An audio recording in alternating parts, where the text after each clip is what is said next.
a man to commit. I see that we are being live. Are we being recorded, Ellie? 1 second.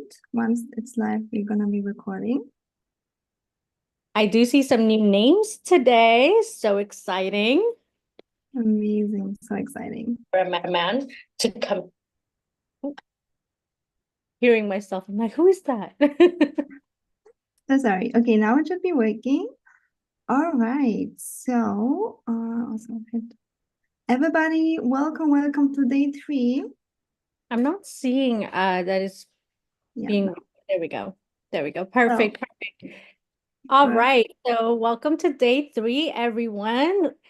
I am so excited for today. I'm going to go ahead and reintroduce since we weren't recording earlier. But we are now for everyone that's watching the replay and for all my ladies here live.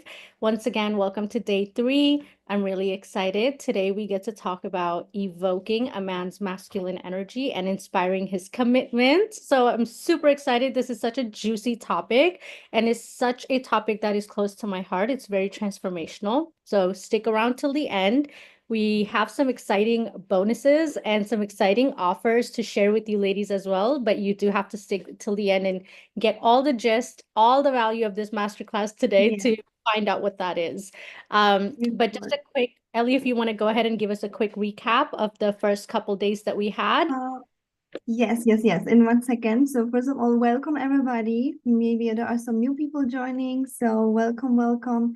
Um, we are going to be talking today about how to inspire a man to be high effort, just like Shanza mentioned. And the reason why it's important is because a man falls in love when he is different than for women. And then we are going to be talking about how to inspire a man to commit to you. Yes, to choose you. Mm-hmm. Need to mean that you have to get married tomorrow, but a man's commitment means that he chooses you, that you feel irresistible, you feel irreplaceable, that you are the one no matter what. Even if you show up not perfect, even if you show up without makeup, even if you show up with your authentic self, which is beautiful, but we are all imperfect, he chooses you and he decided. So we want that like masculine commitment of like, yes, I'm in for good and bad times. And how to do that, we will talk later in this masterclass. And then we're going to share with you again our special offer, Magnetic Muse. And after that, we are going to be having um, meditation and activation that really releases all of that negativity from guys that have treated you with low effort, guys that have ghosted you. And we're going to really embody the worthiness of feeling worthy of being treated with high effort, being treated with commitment. And remember, ladies, it's always a 2-step. We have to know the structure and the tips. So that's what we are going to be talking about today, the tips. And at the end, we will do the embodiment part. All right.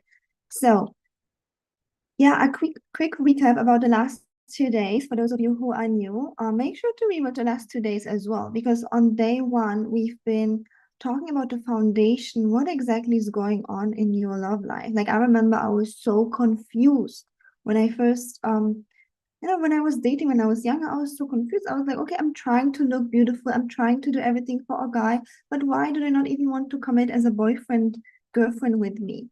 Or I'm doing so much, but why do they tell me I do they criticize me? Why do they not show effort? I do so much for them and they do nothing for me. I was cooking sometimes for him to impress him. I was driving up. I was not even speaking up whatever I needed, and it all backfired. So day 1, we make sure to rewatch it so that you realize that, okay, there's nothing wrong with me. It's actually very, very common and very common. And I know that no one is talking about it. Also in movies and media, no one is talking about these problems. And it's just so sad, right? They are just telling you, oh, you have to look more beautiful. But that didn't help me or Shanza or any of my beautiful clients. We have to really do the steps that we teach you in this masterclass and also the embodiments. So watch day 1 to really realize, okay, this is where I am and this is what I have to work on, and get yourself inspired by the stories, by my story, by Shanza's story, by other real life women stories, how they could change their love life. Day 2, yesterday, oh, that was on fire as well. Bring some time though when you will watch that, because we have been sharing with you all of the tips about how you can be magnetic. And why is it important that you're magnetic? Because if men treat you like a friend, like a business partner, they fizzle out from day 1 or date 3, and you feel like, I always have to mother him, I have to tell him what to do, and then he fizzles out anyways, and he treats me like a friend. He doesn't seem to have interest. Eventually, he wants friendship plus, but nothing else. You have to step into feminine magnetism. And I talk about it that it's not only important for dating, but also for yourself. Because as a successful woman, you're working, working, working a lot. And I get that. I love working too. I love being successful. I love getting things done. But if it's too much, you might hit a point where you feel like it's too much. I'm burned out. I just want to throw everything and do nothing.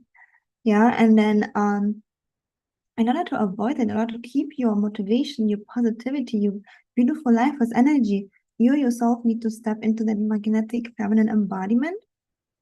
Okay, so we talk about that in day 2. So important that you rewatch that. And the bonuses are also tied to day 2. The bonus is how to be more magnetic. One of the bonuses when you join Magnetic Muse is my masterclass, Magnetic Woman, when you learn how to be magnetic in all life areas, how to be magnetic to clients, how to be magnetic to jobs, how to be magnetic to money, and no more chasing, just relaxing, breathing, and receiving.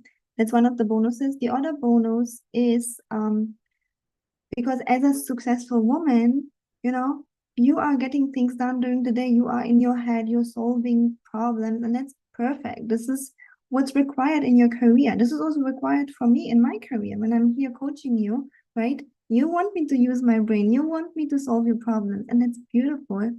But then, if I don't stop this, what will happen to me? I can't sleep at night because I'm always thinking, thinking, thinking, thinking, or I'm always trying to do things, right? And it's just too much. So, no matter if you're dating, if you're single, if you are in a relationship, you have to have a ritual to go from work mode to relax mode I like to call it refill mode. Imagine like a cup of water, you just refill your energy. And that is also magnetic, especially to masculine men. So you've got all the benefits. And this is one of the bonuses. Get ready for a date with a millionaire, which you also get when you join our special offer that we will talk about tomorrow. But it's all tied to yesterday. So make sure to watch yesterday's masterclass. And one more thing that happened yesterday, we talked about communication, where how to communicate that men literally hear you and not do the opposite what you tell them to do. Like you tell a guy, come pick me up, and he's like, nope, I'm not coming. Like, what to do now, right? Like, but there's a way to talk to men that they are dropping everything, dropping their own work, dropping their hobbies, dropping their friends, dropping everything, and seeing you as a priority and saying, okay, I'm doing what you want. Literally, love is blind, and this is what we talked about yesterday, how to really be this magnetic woman that inspires men, that knows how to communicate. And the last point was how to stop attracting broke men and how to start attracting abundant, wealthy millionaire men. But I'm not going to spoil more. You've got to watch yesterday.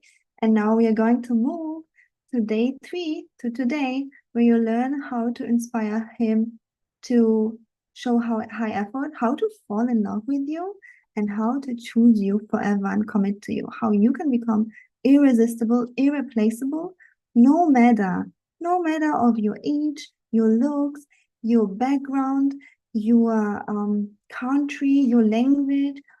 Throw all of those limitations out of the window, because what we are teaching you yesterday and today is going to make the real deal.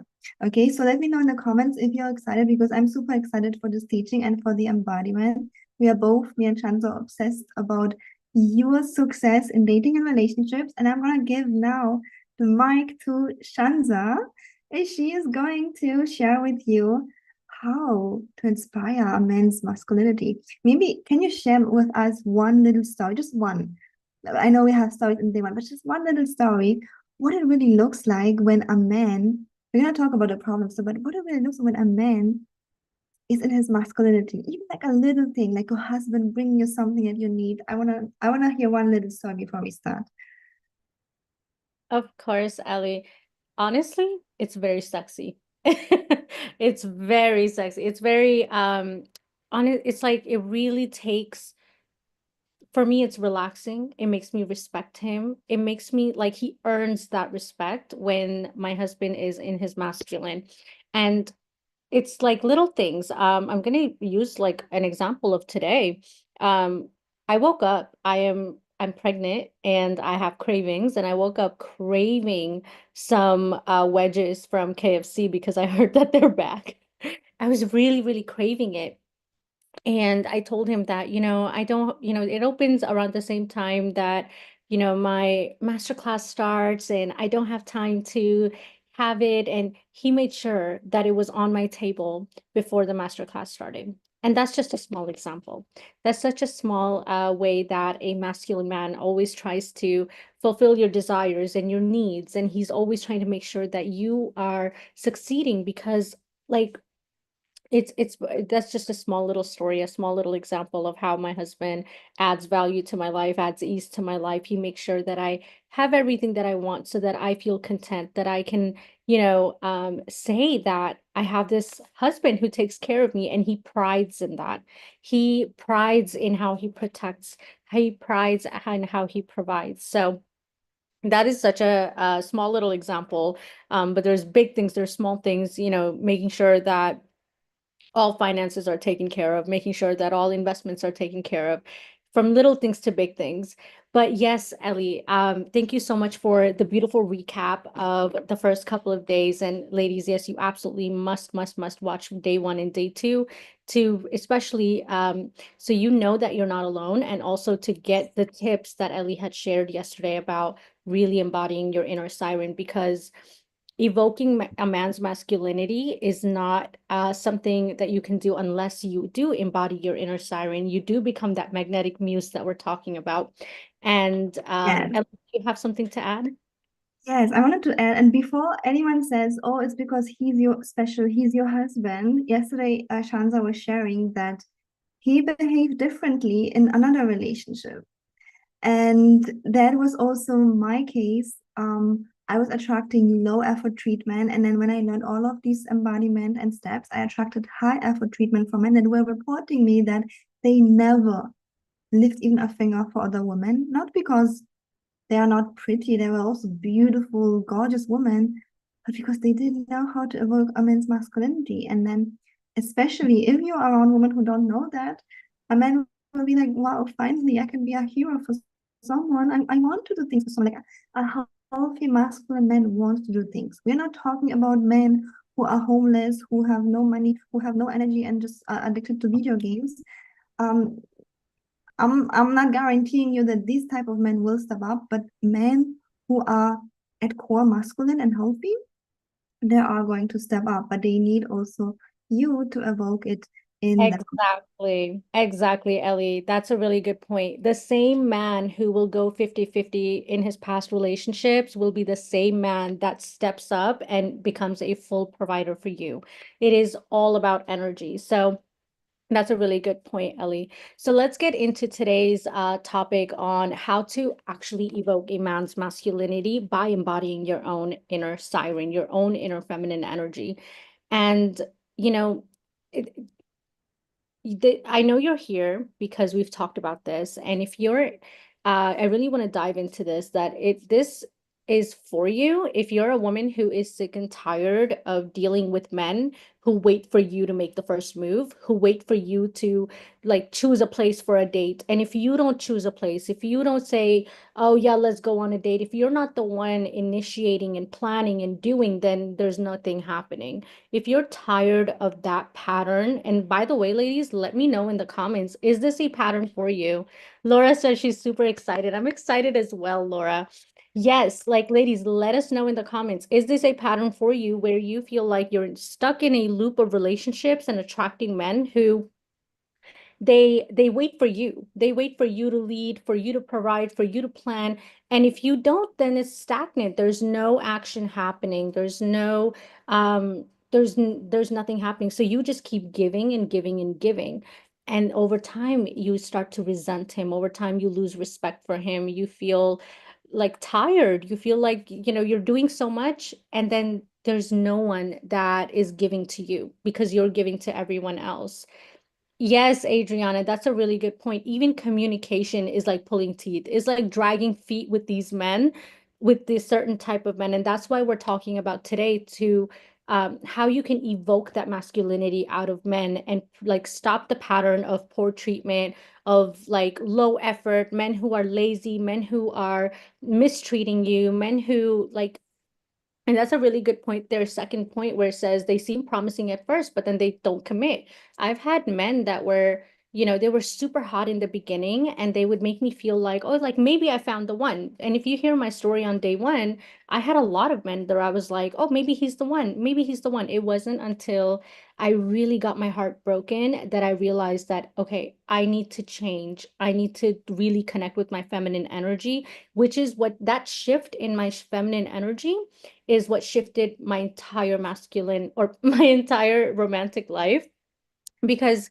these are the men that are very charming in the beginning. They seem very much like, oh, like he might be the one.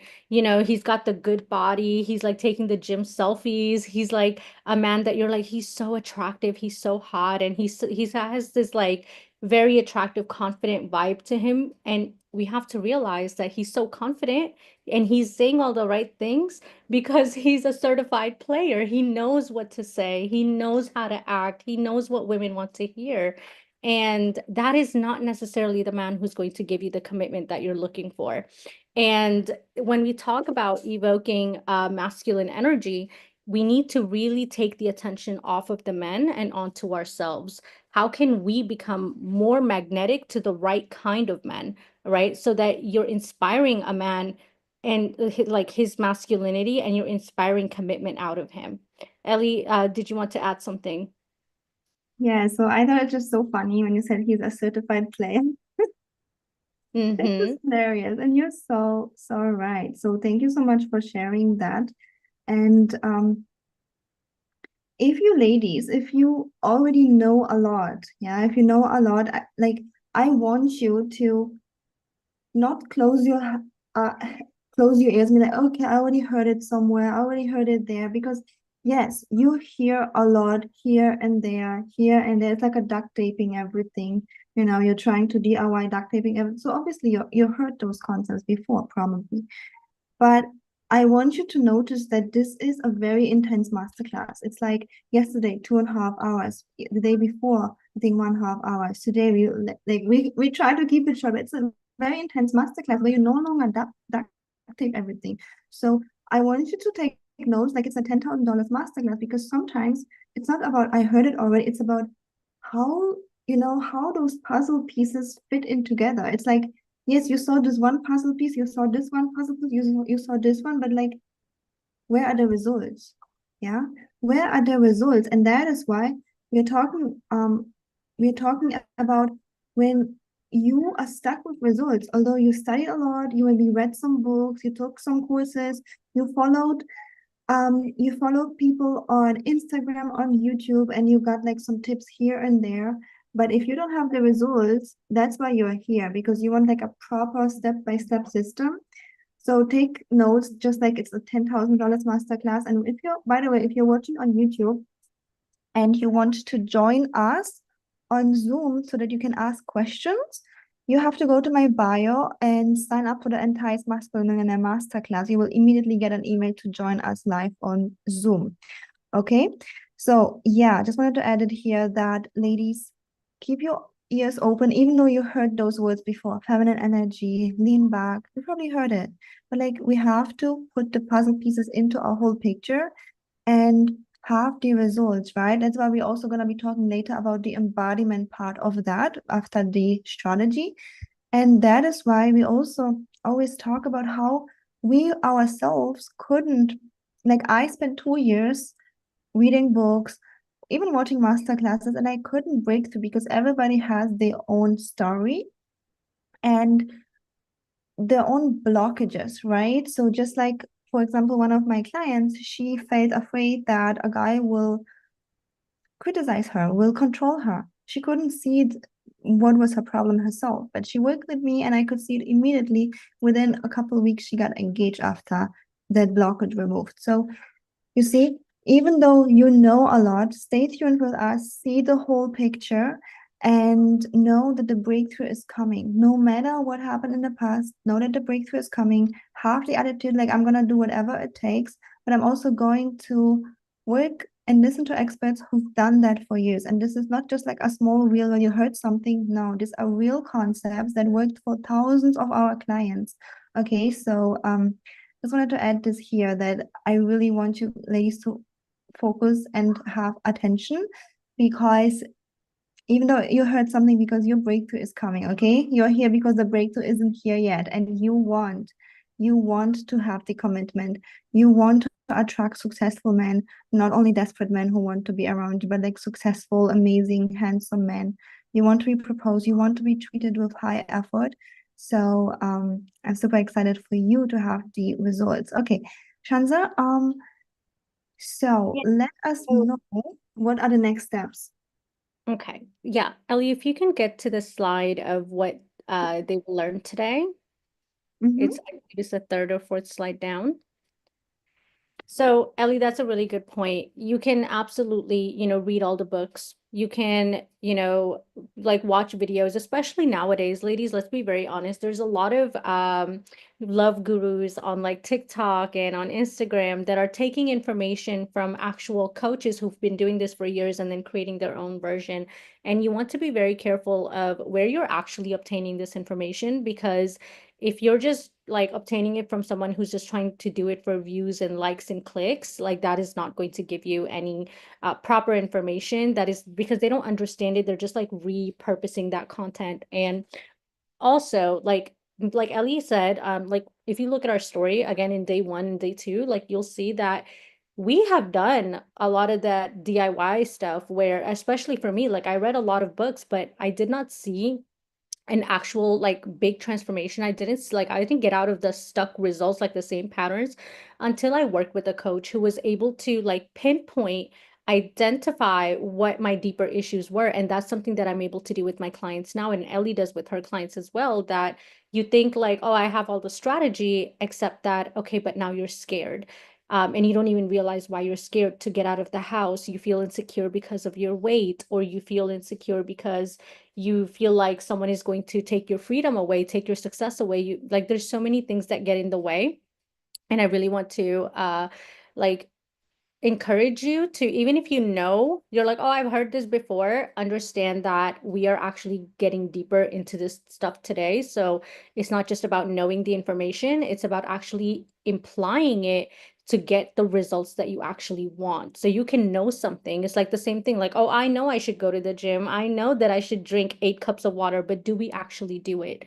A lot of the times we know what's right, but we're still stuck in our own ways. So we really want to talk today about, and that's what the whole point of today is how, what do you need to do so that you can inspire a man to be in his masculine energy? Evoking his masculine energy means that he gives and you receive. So what does he give?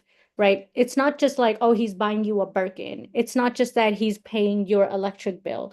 It's not that like financially he's like giving you things and like all the material things. It's deeper than that.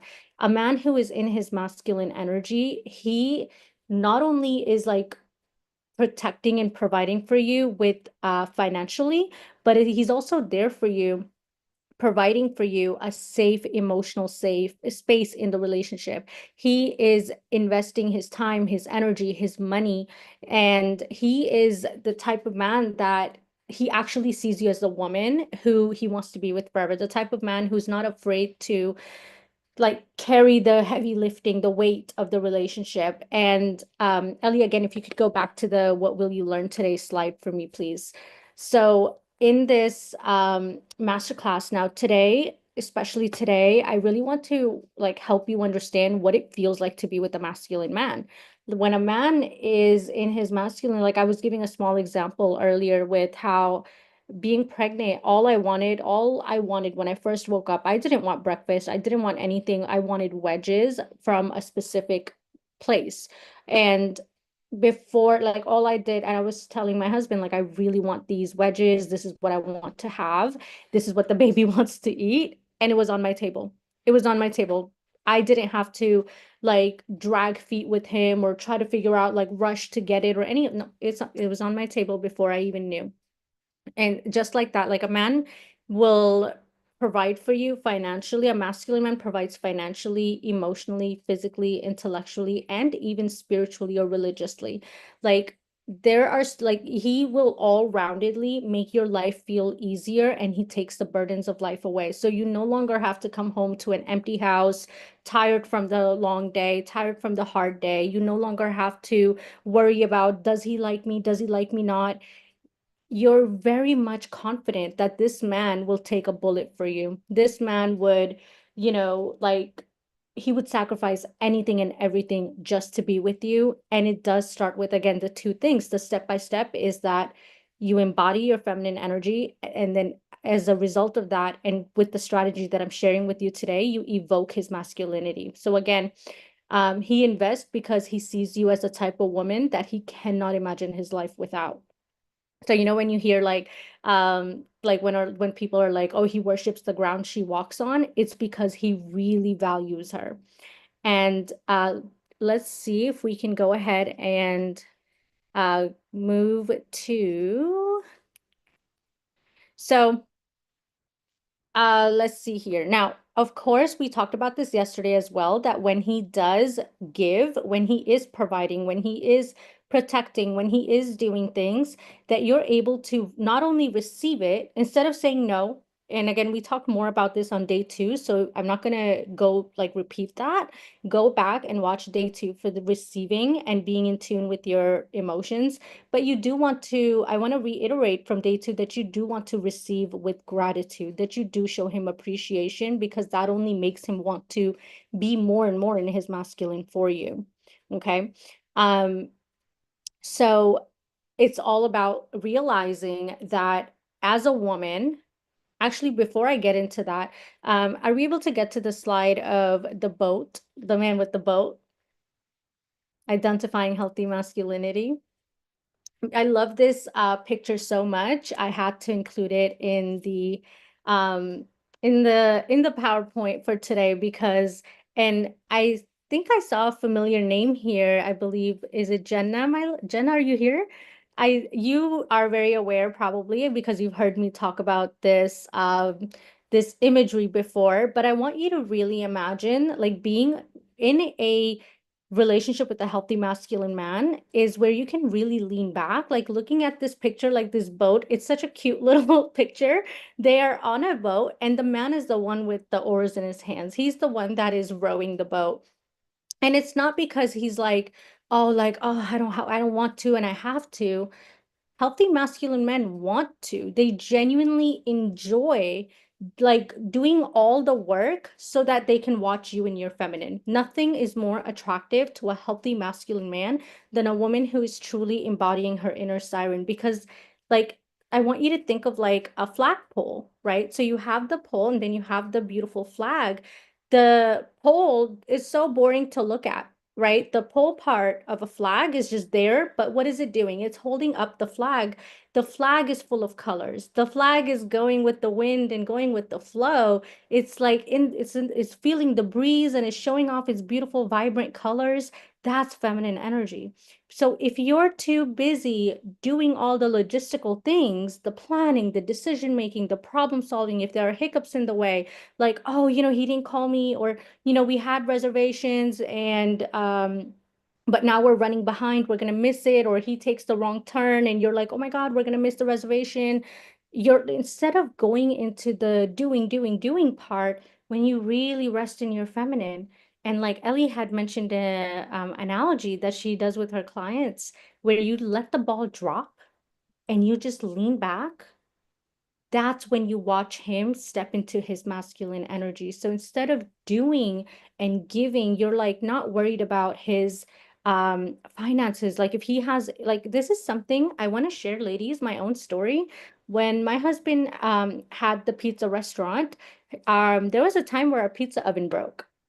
And I remember there was like my immediate reaction, because, and that's because I had just gotten off a call with a client. So I was very much in my boss mode, right? I was very much in my masculine energy because I had just got done coaching a client. And when I looked over and I was like, in the restaurant, when I was doing the call, I look over and my husband is like, yeah, the oven just broke, the pizza oven broke. We have these orders that need to go out. And I remember immediately like going into problem solving, into decision making. And I'm like, I grab my phone and I start looking up like technicians in the area. And it was a holiday weekend, so there weren't many places open. And I remember like going into like a stress, like trying to problem solve and everything.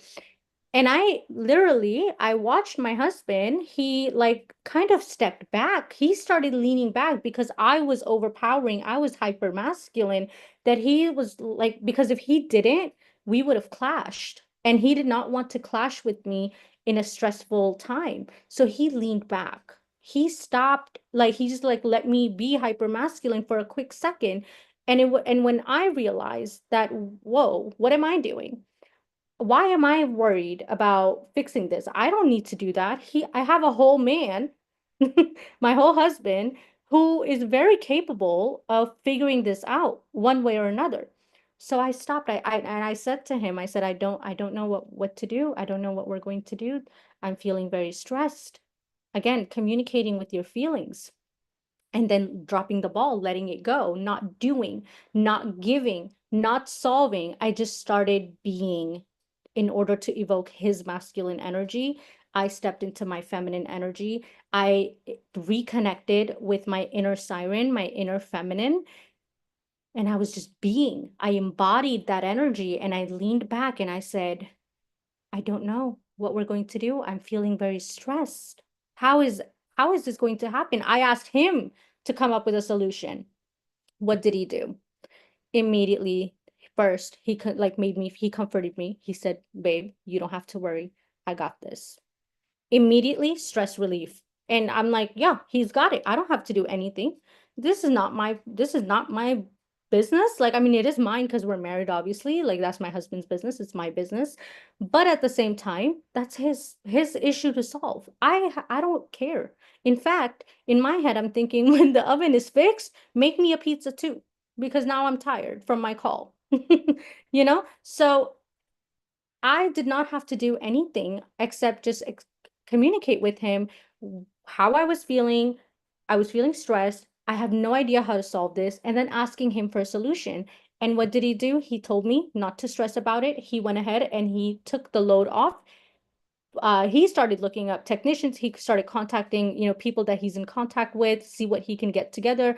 He managed everything, where not only did he get a technician, but he also got backup ovens immediately so that all the orders were sent out in time. Everyone is happy. I'm in my feminine, he's in his masculine. And I thought it was so sexy the way he handled it. It was so attractive because polarity, right? When I'm in my feminine, his masculine energy is so attractive to me, and my feminine energy is so attractive to him.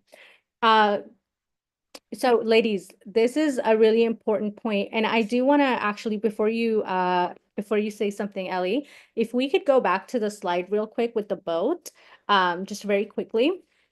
I do want to talk about like if you're in a situation, a relationship, like this is what it feels like where the man is the one doing all the work. Like when he's rowing that boat, he's the one that's like, okay, like making sure the boat doesn't sink. He's the one making sure that he is properly like navigating the boat so that you get to wherever you're trying to go to on that water. What is the woman doing? She is really in tune with her senses. She's over here again with her sight. She's viewing the beautiful scenery, the trees that are coming over. She's viewing the beautiful blue sky. She's feeling like when it comes to her touch, like she can feel the breeze. She can touch the breeze with her body. She can like she's smelling the water. She's hearing the water as he's rowing the boat. She's probably sipping on her favorite drink, tasting, right? Tasting her water. She is fully in her body, enjoying the present moment, while the man is the one doing all the logistical work. So this is what a healthy masculine energy looks like in a relationship. So ladies, Ellie, what I think you had something you wanted to add. If you want to go ahead and come on up. Meanwhile, ladies, if you want to go ahead and drop in the comments, how would you feel if you were on the boat, and how would it feel to be in the feminine and not be the one that has to row the boat and keep the boat afloat? If you could just let the oars go, put the oars down, let him handle it, and if you could just soak in the beautiful scenery, feel the breeze, drink your drink, how would that feel to you? I would love to hear. Do drop it in the comments, ladies. And Ellie, go ahead. I'm going to give the mic to you. So I love your sharing, Shanza. That's so beautiful. And I wanted to add here that sometimes we as women, especially as a successful independent woman, doing those things, even though we want them, is harder than it sounds. Okay. Like I remember when I was, living alone, paying everything myself. I had money, I was doing everything what I wanted, I had freedom. And then thinking about a guy, although I technically wanted it, I wanted a man who was like high effort, and I was just tired of those broke, lazy men. So technically I wanted this great guy, right? But as a successful woman, I was also terrified a little bit. I was terrified that what if I lose the freedom that I have? What if um he thinks that I'm incapable. He thinks that I'm broke and I can't do it. And I had all of those internal blockages that would hold me back, even though technically I wanted a high effort man. I wanted a man who commits. But then I was also terrified because I was like, I don't want to lose my freedom. I love my freedom, especially like freedom is one of my biggest values. That's why I'm also an entrepreneur. Since I finished high school, I'm an entrepreneur. I had other businesses too because I love freedom.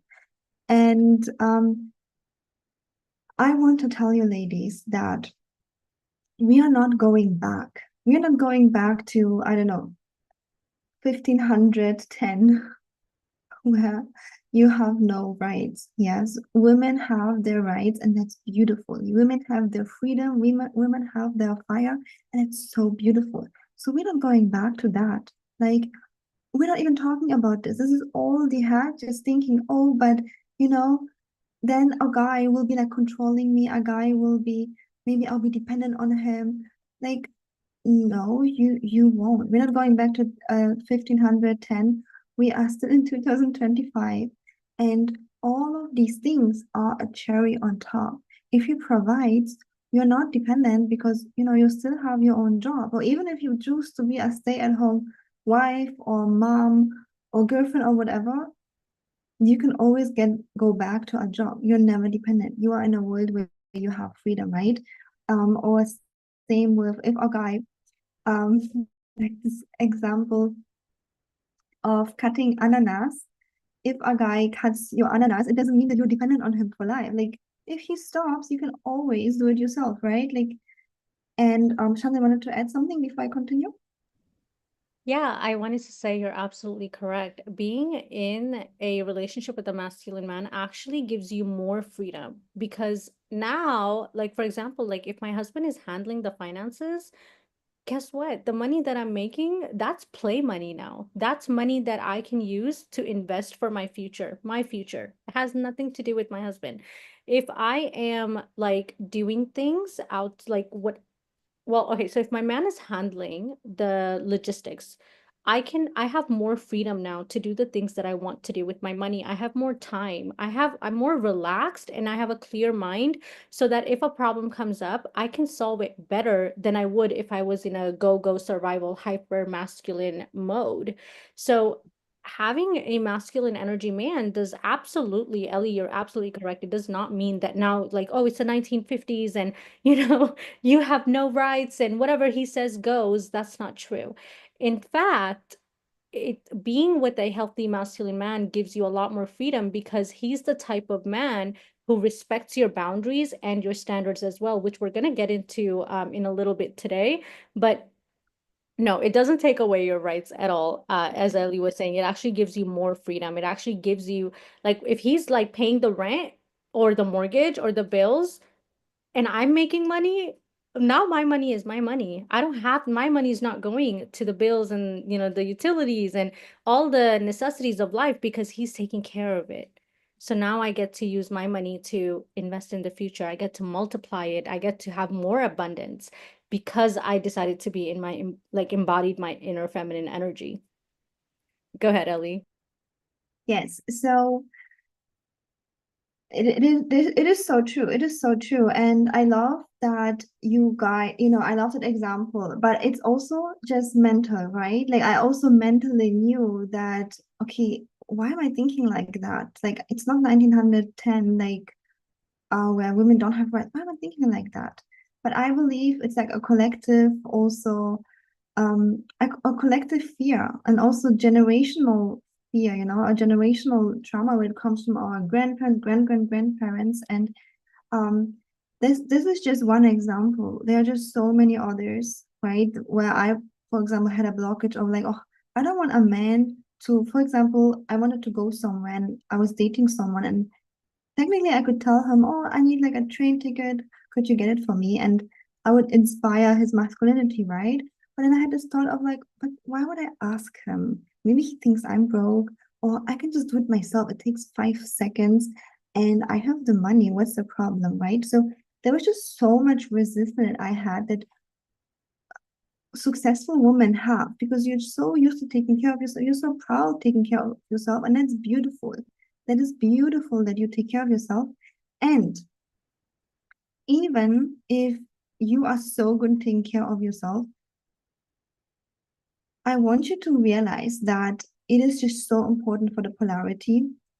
It is so important for the polarity that he is magnetized to you, that he commits later. And as I mentioned already, if you evoke a man's masculinity, he is going to feel attached to you. He's going to fall in love with you. So you are not making him do things because you need him. You obviously don't. But you are evoking his masculinity because this is how he falls in love. This is how he sees you as irresistible, irreplaceable. Now, there's also a saying that grandparents who take care of the grandchildren a lot, they are more attached to those grandchildren. I took care once of a cat of a friend when she was in her holidays, and honestly, I didn't like this cat. I usually like cats, but this one I don't know. I just didn't like this cat. Also, she was like going outside having like lots of ticks, and I was like, okay, I don't want to like hug this cat. But then I took care of this cat. I had to remove her ticks. I had to clean the toilet. I had to give her food, go there every day, give her water. And I don't know what happened to me, but after those 2 weeks, I love this cat. Every time I'm visiting my friend, I'm like, hey, it's like something happened to me. She was cleaning the toilet for the cat and removing her ticks because she was like an outside cat and giving her water every day. Something happened to me. And this is exactly what happens to men too when they take care of you, when they provide for you. So even though you are a successful woman that says, I don't need a guy, I don't need him to do anything, obviously you don't. But you have to understand the concept of how a man falls in love and how polarity is created. And, you know, when you work through all of these blockages, which it's too much to cover here because it really is so highly individual. That's why I highly encourage you to join the coaching programs of mine and Shanza, because really see we can really see what is the blockage beneath that. What is holding you back?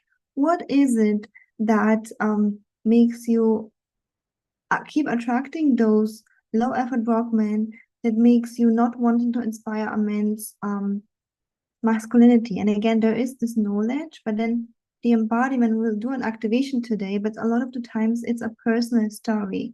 Just like for me, the story was that I don't want to lose my freedom, and then I had to work through it. And thank God I had a coach who helped me spot that fear that, okay, this is my story. Or I thought, if I'm married, if I'm in a relationship, I can't have a business, you know? That's another story I put myself. No, I don't want to marry. I don't want to be in a relationship because if I'm in a relationship, I can't have a successful business or I can't travel the world. You know, all of those stories I put in my own head, and they haven't been true. They haven't been true, but I couldn't be able to see them on myself. So you need someone from outside to kind of like see the overview. It's like, imagine you're stuck in a forest where you don't really know where to go, but a coach who's trained like me and Shanza, we can tell you, okay, what's the blockage and where to go. Also, I wanted to do one more exercise before we continue, the dropping the ball exercise. And but yeah, I think Shanza, you'd like to share something? No, you can go ahead actually with the dropping the ball exercise. And if there's anything to add, I will go ahead and add from Okay, and then there. we'll continue. Okay. Hmm. Okay, let's do this little exercise where I want you to you can close your eyes, and I want you to imagine that you are in control. You're in control. You are the woman that leads your own life. You're a powerful woman and you trust yourself, you take care of yourself, and it's so beautiful. And I want you to imagine that you have five balls, you know, one super small one, a bigger one, huge one, and super huge one. And I want you to imagine that nothing bad will happen to you. Nothing bad. If you drop that ball, you're holding all of them, but nothing bad will happen to you because it's a ball, um, and it just falls down and you can pick it up in worst case, okay? But you're holding all of that, and I want you to imagine you're on a date with a guy, and in a date with a guy, and you drop this small ball, and you see if he's picking it up. It could be an example of that could be that you're in a coffee place, and instead of going to choose your coffee yourself, you share with him, oh, I would love to have this cappuccino. You're dropping the ball, you let him do the doing. And I know it's scary because you think, oh, will he catch it? Will he pick it up properly? Will he choose what I want? But if he doesn't, nothing bad will happen. You can pick up this ball, you can even order another cappuccino, even if he messes up. But this is how, when you're dating, you evoke a man's masculinity. Also, when you are married, this is also what you can do when you're married and when you're in a relationship. And ladies, one more thing, sometimes the guy tries to catch it, but he doesn't get it fully right because he doesn't fully know what you want, and he learns with time. Yeah. But I want you to really see yourself seeing that it's safe. I can let go. I can let him do the things. And worst case, if he doesn't catch it, if he doesn't get things right, I can always do it myself.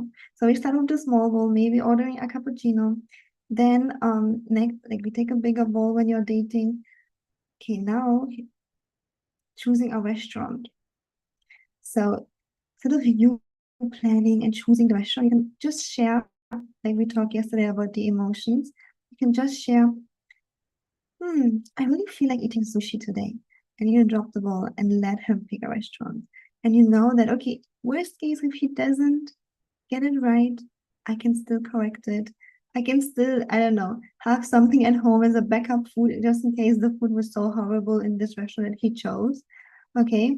But this exercise is just for you to see that, hey, it's safe to let a guy do things for me, and I don't have to start with the big things. I start with small little things that are safe, that are doable. All right. And mm, mm, mm. So let me know how you felt after that. And I wanted to give you some examples of being, maybe you can share an example already, Shanza, and then I will share 2 or 3 more examples, what it means to really start being in real life, like dating.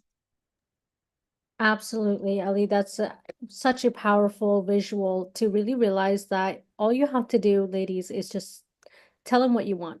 Tell him what you need help with. This is something as small as like if you're like even if you're not on a date with a man, and let's say you're out and about like at a market, right? If you need something, like let's say like a heavy crate of water, even though you know you've been doing it for so long, you can just grab it yourself and put it in your cart. But if you're like, I really encourage you to try this on your own, like asking for help, asking a man to do it for you, like, hey, excuse me, will you please? And if he doesn't put the water in the cart, or if he doesn't grab you something from the like the top shelf, you can always do it on your own. If you're on a date and you're like kind of like the example I shared with you, that let's say, you know, if you're in the car with him, you're going to the date and you have reservations, if he does not like follow the map properly, or he takes a different turn, don't step in. Stop doing, stop planning, stop directing him, trying to teach him how to do things. Stop all of that. Just lean back. And that's the whole point, ladies, is so that you can observe him when you're dating to see, is he even the masculine man that I want? Is he even the man that I can, because you're dating for commitment. Most of the times, majority of the women that Ellie and I work with are looking for commitment. And like for example, like if I'm looking for my future husband, I want to know, like, is he a good leader? Can he make good decisions? Does he actually know how to solve problems the best way possible? Like, I want to see these traits and qualities. So the next time you're like, oh, but like he could have done it this way or he could have done it that way, stop. Let him catch the ball. Let him pick up the ball instead of trying to teach him how to do it. Instead of telling him, oh, you should take this turn. It's the fastest way to get to the restaurant so we can make it in time for the reservation. Don't panic. Let him figure it out. Give him the room to be masculine. Yeah, and I just want to add that I know how difficult that can be. Okay. I know how difficult that can be. It's like, for me personally, feels like an itch. Like, if he takes the wrong turn, like, tell him it's the wrong turn. Tell him. I know how difficult that can be, especially for high achieving successful women. When we are used to leading, I'm used to, leading my team, solving problems for my clients. And it's like, tell him. But then, no, you've got to like see him in power and be like, okay, he can figure this out. And again, remember the why. The why is not, it's not being effective. Dating is not about getting to the goal as fast as possible. Being effective is a goal in, or efficient is a goal in career, is a goal in your business. Obviously, you want to get things done as fast as possible, scale as much as you can, obviously. But in dating, that's not the goal. The goal is polarity, and the goal is that he falls in love with you and stays in love with you and sees you as irresistible, magnetic, irreplaceable. So remember why you're doing that. It doesn't matter if you're driving 10 more minutes. And then one other example is like, for example, when instead of planning the date, you just say, surprise me. I'd love to see what comes up, or I would love to get some sushi. I would love to get there. So, for example, I have a lot of food restrictions. Okay, I mostly eat carnivore because it keeps me healthy. It keeps my health issues in remission. And I had a lot of restriction, and I really tended to wanting to control. But then I said, okay, I want to go to a restaurant. Or to want to go. I would love to go to a restaurant that only that has meat there, best even red meat, and that's important to me. And then I leaned back and I was like, still nervous because I was like, okay, What if he chooses a restaurant where they cannot just give me meat, they give me, I don't know, like some kind of bowl where everything is mixed. I can't eat that. But I thought to myself, you know what? Let him figure this out. Worst case, we can always get up, go to another restaurant, right? In the city, there are just so many. Or I just eat at home. It's not a big deal. I'm not gonna go hungry to the date. You see? So even though I felt like I want to control, I'm like, no, because I had the goal in my mind. It's not about eating. I can eat at home. I can go myself to another restaurant. It's about making him feel like the leader, feel like the man, and also making him step up in his masculinity. Another example would be when you are out with a guy, instead of paying because you want to show that you are successful, you have so many businesses. I had actually a client. The first thing she did when she met a guy on date was like bragging how many employees she has and how much five-figure, um, multiple five-figure income she had. And she was like, really? I should not tell him? And I'm like, I mean, you don't have to hide that you're successful, but this is not what you should lead with, like proud that I can pay for you. And then she was complaining why men always like wanted her to pay for wanted her to pay for everything and even ask her for money. Again, the same pattern because she led with just like I'm a provider, I can pay everything, I have so much money and I have multiple employees. Um, and then it was like, okay, so what should I do instead on a date? Lean back, let him take care, let him pay for it. And I know it's not easy. I also remember the first times I went on a date where I allowed a man to pay. It was literally a small amount, and I was just so nervous. I was like, can I really do that? So, ladies, when you feel this resistance of evoking a man's masculinity, even though you have the knowledge from us, just know this is so normal. This is so real. I went through that myself, and especially successful women go through that. And if you see that already, that you have resistance implementing that, make sure to consider extra support. We will talk about the Magnetic Muse offer in a second, but make sure to consider coaching because we are going to help you remove those blocks like that, and then you're gonna have the results 10 times faster. All right, Shanza, let's go to the next topic, unless you have anything else to share. Thank you, Ellie, for the amazing examples. Yes, ladies, if you're having resistance, if you're noticing with all these examples that we shared, like say you're standing at the register and it's time to pay, or if the server comes with the bill and you feel the urge to offer to pay, you feel the urge to lead with your success rather than your feminine energy. If he's taking the wrong turn in the car and you're like, oh, like tell him, if you're feeling those resistance come up where it's like the very reason why you're having trouble being in your feminine, then like we're going to talk more about Magnetic Muse here, but this is literally why we created the offer so that we can provide you with that support to let go of the underlying blockages that hold you back from being in your feminine. You're blocking your feminine energy because of these blockages, right? And as a result of blocking your feminine energy, you keep attracting the feminine men instead of the masculine men. You're not able to evoke masculinity in men.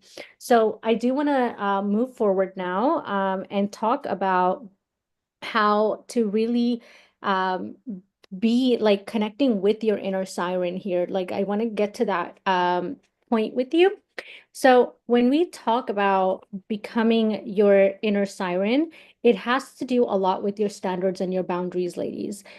Masculine energy men, they love a woman who has high standards and who really like honors her own boundaries before she expects anyone else to respect her boundaries. So what this means is she is very much self-aware. She knows what she wants, what she will and will not tolerate, what it is that she's looking to get out of love, out of a relationship. So when it comes to standards and her boundaries, she's not very it's not so much that she's not easygoing, it's just that she knows what she wants. Like, for example, like she's not going to settle for mind games, or a man who's wishy-washy, a man who doesn't step up, a man who doesn't make you feel appreciated, a man who doesn't fulfill your needs, doesn't make you feel beautiful, doesn't make you feel secure. She's not putting up with any kind of mistreatment. She's not putting up with any kind of low effort. She's not, if he's not like planning, if he's not making decisions, he's not problem solving, she's not going to deal with it, because she is very well like self-aware. She knows that she's not looking for another project. She's not looking for a man that she needs to fix up. She knows that she's looking for a man who already has his life together. He is like, he's wanting to provide for her, protect her, again, emotionally, financially, physically, like in every way. So this is the type of woman, like when you really get in tune with your feminine energy, you become the type of woman that healthy masculine men crave. And what is that woman? That woman is, again, a woman with standards and boundaries. And it's not just that. A lot of women are like, I'm raising the bar, my expectations are up here. It's actually embodying the identity of a woman who has those standards. So you're not just saying that, oh, I don't do last minute dates. I don't do a man who, is not consistent with his communication, who doesn't make time for me. No, you actually follow through with it. So if he's like, I'm going to call you, and then you don't hear from him for like 2 days, or he's like, you're telling a man like, I don't do last minute dates, but then he calls you last minute and he's like, hey, are you free in 1 hour to go on a date with me? You don't fold. You don't cave in. You don't go, okay, I'll be ready in 1 hour for you. No, you really want to maintain those standards and boundaries. So it's not just about, a lot of the times women say, I'm raising the standard, I have boundaries, and if you do, if you break my heart, then I'm not dealing with it. If you this, if you that, but then you end up staying, you end up crossing your own boundaries, you end up really like not showing him that you have those standards. Ellie, did you want to add something? Yes. So what you said is just so true. And from my own experience in my own life, also with our clients, this brings you, it's like this brings you the biggest results. Obviously, you add all of that we have been learning yesterday, the magnetism, the communication, the being a match to wealthy men, the evoking a man's masculinity, all of that leads to the results. Like all of that is like a stairs, 1, 2, 3, 4, 5. You need to get to the first, second, third, fourth, fifth stair. But I personally feel like, and I saw this with so many of my clients, the last step, which actually gives you the breakthrough, it gives you the higher treatment, which gives you the commitment, is the breakthrough step, is the most difficult. It's the most difficult step because it requires, like, even though those words are easy to say, oh, I have standards, I expect this from a man, or I have boundaries, I'm not taking last minute dates. Even though it's easy to say, it's the most difficult to implement. Yeah, that is why I myself could never do this without a coach. And so many of my clients have results because they have a community to hold them accountable. Not only a coach like me and Shanza, but also sisters in the group coaching program who can support you. Because, when you're on a date and a guy, for example, pushes you for intimacy, how many guys pushed me to go to my house? That was a boundary for me. Like first date going to my house, that was a boundary, a huge boundary. Like, no, sir. But they were so pushy. They would even like start manipulating me, like if if if you don't do it, then I might go with another girl. Fear tactics, right? Or gaslighting tactics, or telling me like, oh, what are you from 1910? Or come on, just for a coffee, you will not do anything. Like really pushing my boundaries, really trying to overpower my boundaries. Oops. Really trying to overpower my boundaries. And it was so difficult also for me to hold against that. And thank God I had the support. I had a coach who could hold me accountable and be like, it's okay. You don't have to do what this guy says. And, you know, and one of the things that a lot of women have to overcome is the fear to lose this person, the fear to lose this person. And this fear is real, right? Of like, maybe you are out with a guy who is your type. He's your type. He is handsome, he is successful, and then you think, okay, if I do what he says, maybe I just like I'm available for a last minute date, or maybe you're not ready for intimacy, but you already do it because you think that this is what you're supposed to do because he told you, or maybe because the our culture right now literally tells you, but you're literally not feeling ready yet. If you do those things, you are losing value and respect in front of a man's eyes. Not because you do those things, because he can feel that you have no boundaries, because he can feel that you have no self-respect. So it's not about what you do. You can decide whatever you want to do on a first date. If you want him to go to your house, do it. But if you yourself decide you're not feeling comfortable, and I did not feel comfortable with that, and I would still do it against my intuition, against my feeling, a man would not respect me. He would even take advantage of me, use me, and then I would feel used, thrown away again in the same cycle. And it's kind of a downward spiral. And that's so breaking my heart. It's a downward spiral because then you feel like used. You feel, oh, maybe I didn't do enough. Maybe I didn't do enough for him because, I let him come to my house. I had intimacy earlier than I wanted, but maybe he wanted me to cook for him dinner. Maybe that's why he rejected me. And then it gets worse. Then you start cooking dinners for guys. You start losing all the respect and you start attracting worse and worse and worse men. And then you end up like me and Shanza crying on the bathroom floor and like, what is going on? It's like, oh, did the society lie to us? We are young and beautiful. Why don't we get the nice, handsome guys and good treatment? Because the missing standards and boundaries. And yet it's so difficult to implement because the fear of losing this guy that you like is real. And even as a woman that did your inner work, of course, the feeling of being sad will lessen and lessen with time, but it's real. And I want you to have this one quote for yourself. There is no darker space for a woman than abandoning herself. So if you abandon yourself, you abandon what your boundaries, your standards are, you will never feel accepted. You will never feel loved. You cannot receive love, accepted, and good treatment because you yourself abandon yourself.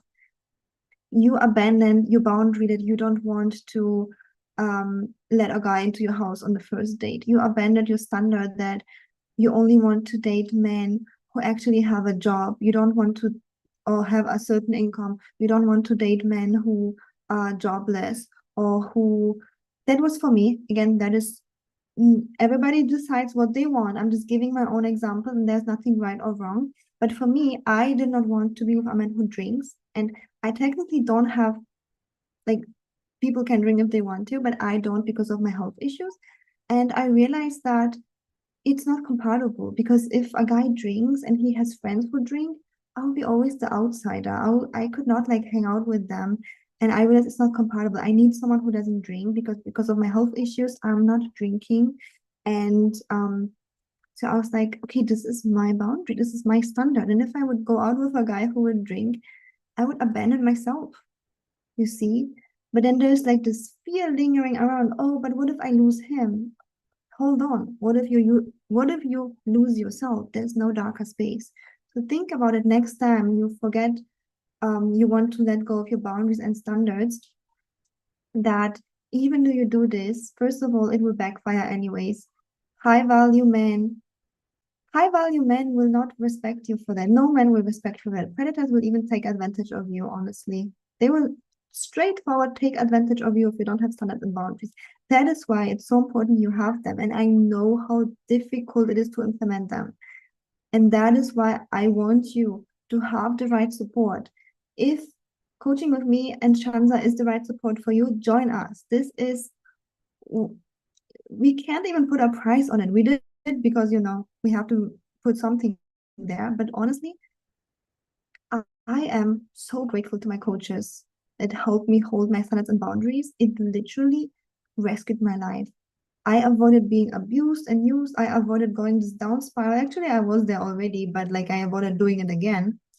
And I was able to really love myself, to really raise my self-worth, self-confidence, because also you self-worth and confidence comes from you being able to stand up for yourself and be like, no, sir, this is not how it's gonna go. You're not gonna come to my house on the first day. That's my boundary. Thank you very much. If you choose to abandon me, and men did, good good luck on your journey, but that's not gonna happen here. And although it's sad because the wrong men fizzle out, but my confidence, my self-esteem raises because I stand up for myself. And as I mentioned, um, the price that I paid for my coaches, they put a price on it, but for me, it's priceless because I, in my 20s, could years ago already could stand up for myself, could stop crying, could only attract healthy men. And my whole life from now on is going to be amazing. Amazing relationships, amazing treatment, because I don't accept anything else. But I know the implementation is difficult. So, you're more than welcome to receive the support from the person that is meant for you. And we highly invite you to our Magnetic Muse Masterclass. So this is what I wanted to add about the standards. And Shanza, you wanted to add something else? Yes, Ellie. I will say, ladies, thank you, Ellie. That was really, really beautiful, and it's very true. I do want to say here that if the man is fizzling out, if you are afraid of like losing him, like those are the fears that we really will help you overcome in Magnetic Muse. Again, those are the underlying reasons that you do certain things and you're not able to do certain things. So the reason that you're not able to hold your standards and boundaries and respect your own standards and boundaries is because of a lot of these fears that we will cover and help you break through in Magnetic Muse. And that is the truth that if you come, like, okay, like Ellie said, if you are like, even though your intuition is saying, like, no, I don't want the guy to come to my house on the first date, or I don't want to go to his house as a first date, I don't want to Netflix and chill. You don't want to, but you're so scared that he's going to judge you or he's going to leave you. He's going to think you're weird. He's going to think you're like acting like an old woman. That's something that one of my clients shared with me was a guy had asked her to, like go to his house for a date, and she said no. And he was like, what, are you like an old woman? Why are you acting like you're 80 years old? And, you're so old school and this and that. The truth is that while you're trying to impress the man who cannot respect your boundaries, because you're putting all your energy trying to impress the wrong man, the man who will take no for an answer, the man who will respect and cherish your boundaries, the man who will actually adore you because you have high standards and boundaries, you're not paying any attention to him. And then you keep giving your energy to the wrong men, and so the universe keeps sending you more and more of these types of men, and you're like, oh, I can't attract a good man. And it's all boiling down to you're not able to hold your boundaries because you're afraid of being judged, you're afraid of losing the guy, you're afraid of being alone. You're going to lose the wrong guy regardless, one way or another, right? So why not get the help that you need to overcome these fears through Magnetic Muse? If you do decide to join, I highly encourage it, because you get both Ellie and I in the same space for us both together to help you overcome the obstacles that are in your way so that you can really embrace your feminine energy and be the woman who has boundaries and standards. Because a high value man, a healthy masculine man. I'm going to tell you like my own example. When I first like, after my husband proposed and everything, I had a conversation with him where I was like, why me? Why, why did you want to propose to me? Why did you want to, why do you want to me as the woman that you're spending your whole life with? And he said that in his past, it was so easy for him to get whatever he wants out of any girl. He was said to me that with me, it was he couldn't just get his way and instant gratification. He actually had to work to impress me. I had a lot of boundaries and standards in place, and I was not going to lower them for anyone. And he said he loved that so much because it said a lot about the type of woman I am. And it's basically the type of woman that I like showed up as, was this woman that high value men perceive as wifey material. By the way, ladies, if you're like noticing that I'm out of breath, I am because I'm pregnant. So the more I talk, the more out of breath I get. So bear with me, be patient with me, please. I appreciate you being patient. But the type of woman that high value men crave is a woman who has self-respect, who has more value for her integrity versus what people think of her. She would rather be single and alone than be in a relationship where she's being abused or mistreated, dealing with gaslighting, dealing with manipulation, just because the man wants something from you. And it's only instant gratification for him because if a man can't respect your boundaries, he's not going to respect you in the long run either, right? Because when you show him that you don't care about your own standards and boundaries, he has no reason to respect it because he's like, she's going to do it anyways. Whether it is intimacy, whether it is last minute dates, whether it is paying on a date, whether it is like working, like having a job after, you have children. For me, that was a big boundary that I had to express to my husband that, once I have my baby, and this is like way before.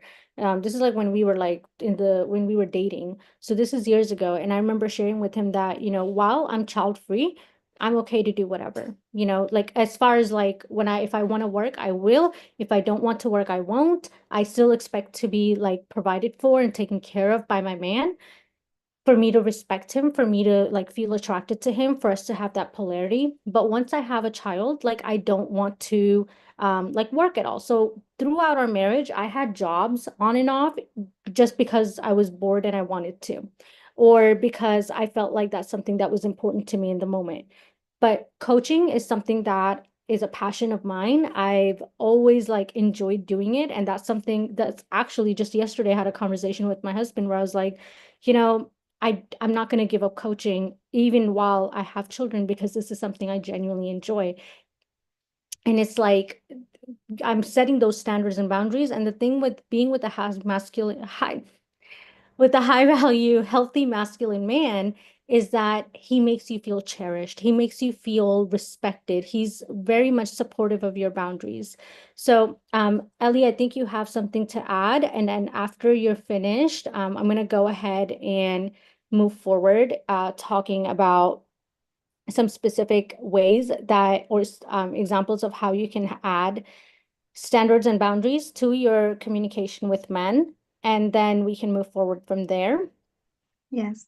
So one more thing that I wanted to add, actually, I was also thinking to share some examples of standards and boundaries, but you can go ahead if you want to do that. Okay. That's okay, you can go ahead. Okay. So one more thing that I wanted to share here is that a lot of the times, you maybe ladies remember that picture with this cycle, huh? Where we have a pattern and we have this thought that, but if I set a boundary, I will have no one, right? Like, because I don't think there is something else. And our brain, our psyche tells us that, okay, I'm used to men, pushing me. I'm used to men just disappearing. And I don't think that anything will change. And I hear you, but I need you to have an open mindset because, yes, while it is true that your pattern kept repeating in the last years, and it is sad because most people's pattern keep repeating the whole life, even not even a couple years, the whole life. And while it is true for you. And I'm not gonna say that no, you can, it's different. No, it is true for you. But there is a way to break this pattern. So let's say that you are used to men always like, I don't know, not paying on dates. And then you can't, like, I remember that I couldn't even imagine, like, is it really possible that a guy because I didn't even have this modeled in my family. There was even the opposite. In my family, the women were hyper independent. My mom, my aunts, they would like pay for everything. And I was like, is it really possible that a man would like want to provide and even happily, you know? And I was like stuck in this pattern of attracting those men who saw me as a burden, who didn't want to do anything for me.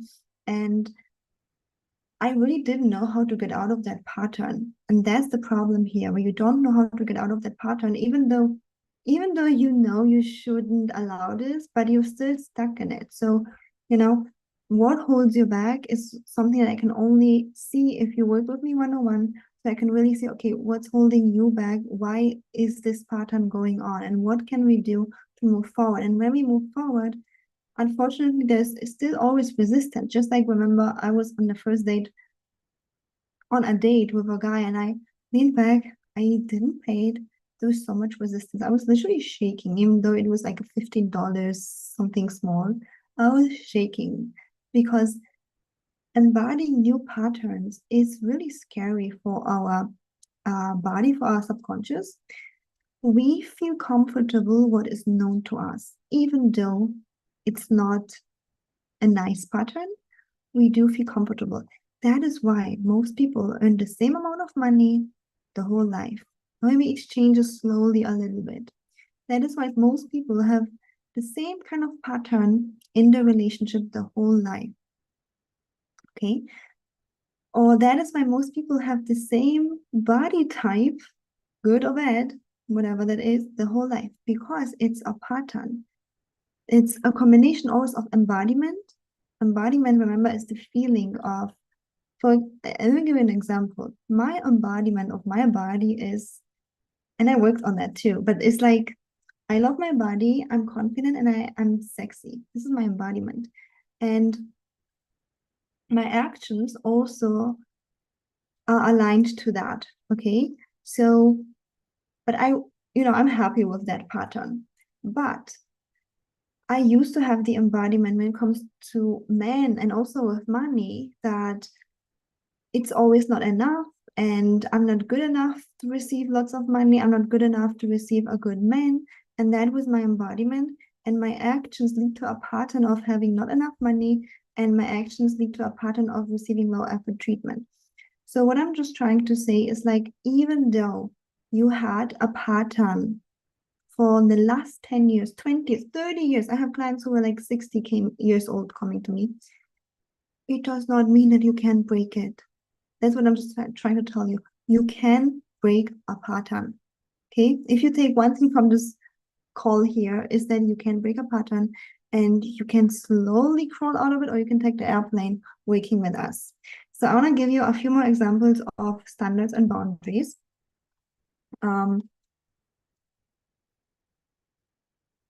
So standards, what does it look like in, for example, in dating? It looks like if a guy tells you, yeah, typical example. Can you just come over and we just have some Netflix and chill at my house? That's not your standard, probably. That wasn't my standard. Again, you yourself decide what is your standard. But like, that wasn't my standard. Like, for sure not. Like, for sure not. And the boundary would be something like, I would say, I appreciate you want to see me late at night in your house, but I only do proper dates during daylight and in public places. That was my boundary, okay? And just know that these boundaries are not walls. They are not walls where you can't be accessed anymore, but they're invitations to high of a treatment. And guess what? Let's say I actually agree to this guy's proposal, not marriage proposal to go to his house for Netflix and chill. And I will literally do that. First of all, it was like a first date, or even if it's like a 10th date, let's say I do that. And then maybe he would like push me into some intimacy that I didn't want to do. Or I would just like feel so bad that I had to like get out at night and drive up myself. And I would just feel so horrible. So losing a man like that is actually an asset. So you see, boundaries and standards actually help you. But don't forget the second day of this masterclass, because you do need to be magnetic, you do need to communicate in a feminine way, and you do need to be a match for high value men. Okay, so when you're magnetic, you have so many men options. You won't even notice if one guy gets lost because he couldn't step up to your boundaries. And one more thing I wanted to share for women, in dating, one standard and boundary would be also that men, that was for me again, that men would pay for the date and be a provider. That was my standard, that was my boundary. And by the way, Shanza, I don't want to take too much of your mic. If you want to come back, let me know, but I can also continue. I'm loving this. So, Yeah, whenever you're ready, just let me know. okay, so one standard and boundary in dating for me also was that a man pays for a date, right? And then most men actually automatically did because that was my energy.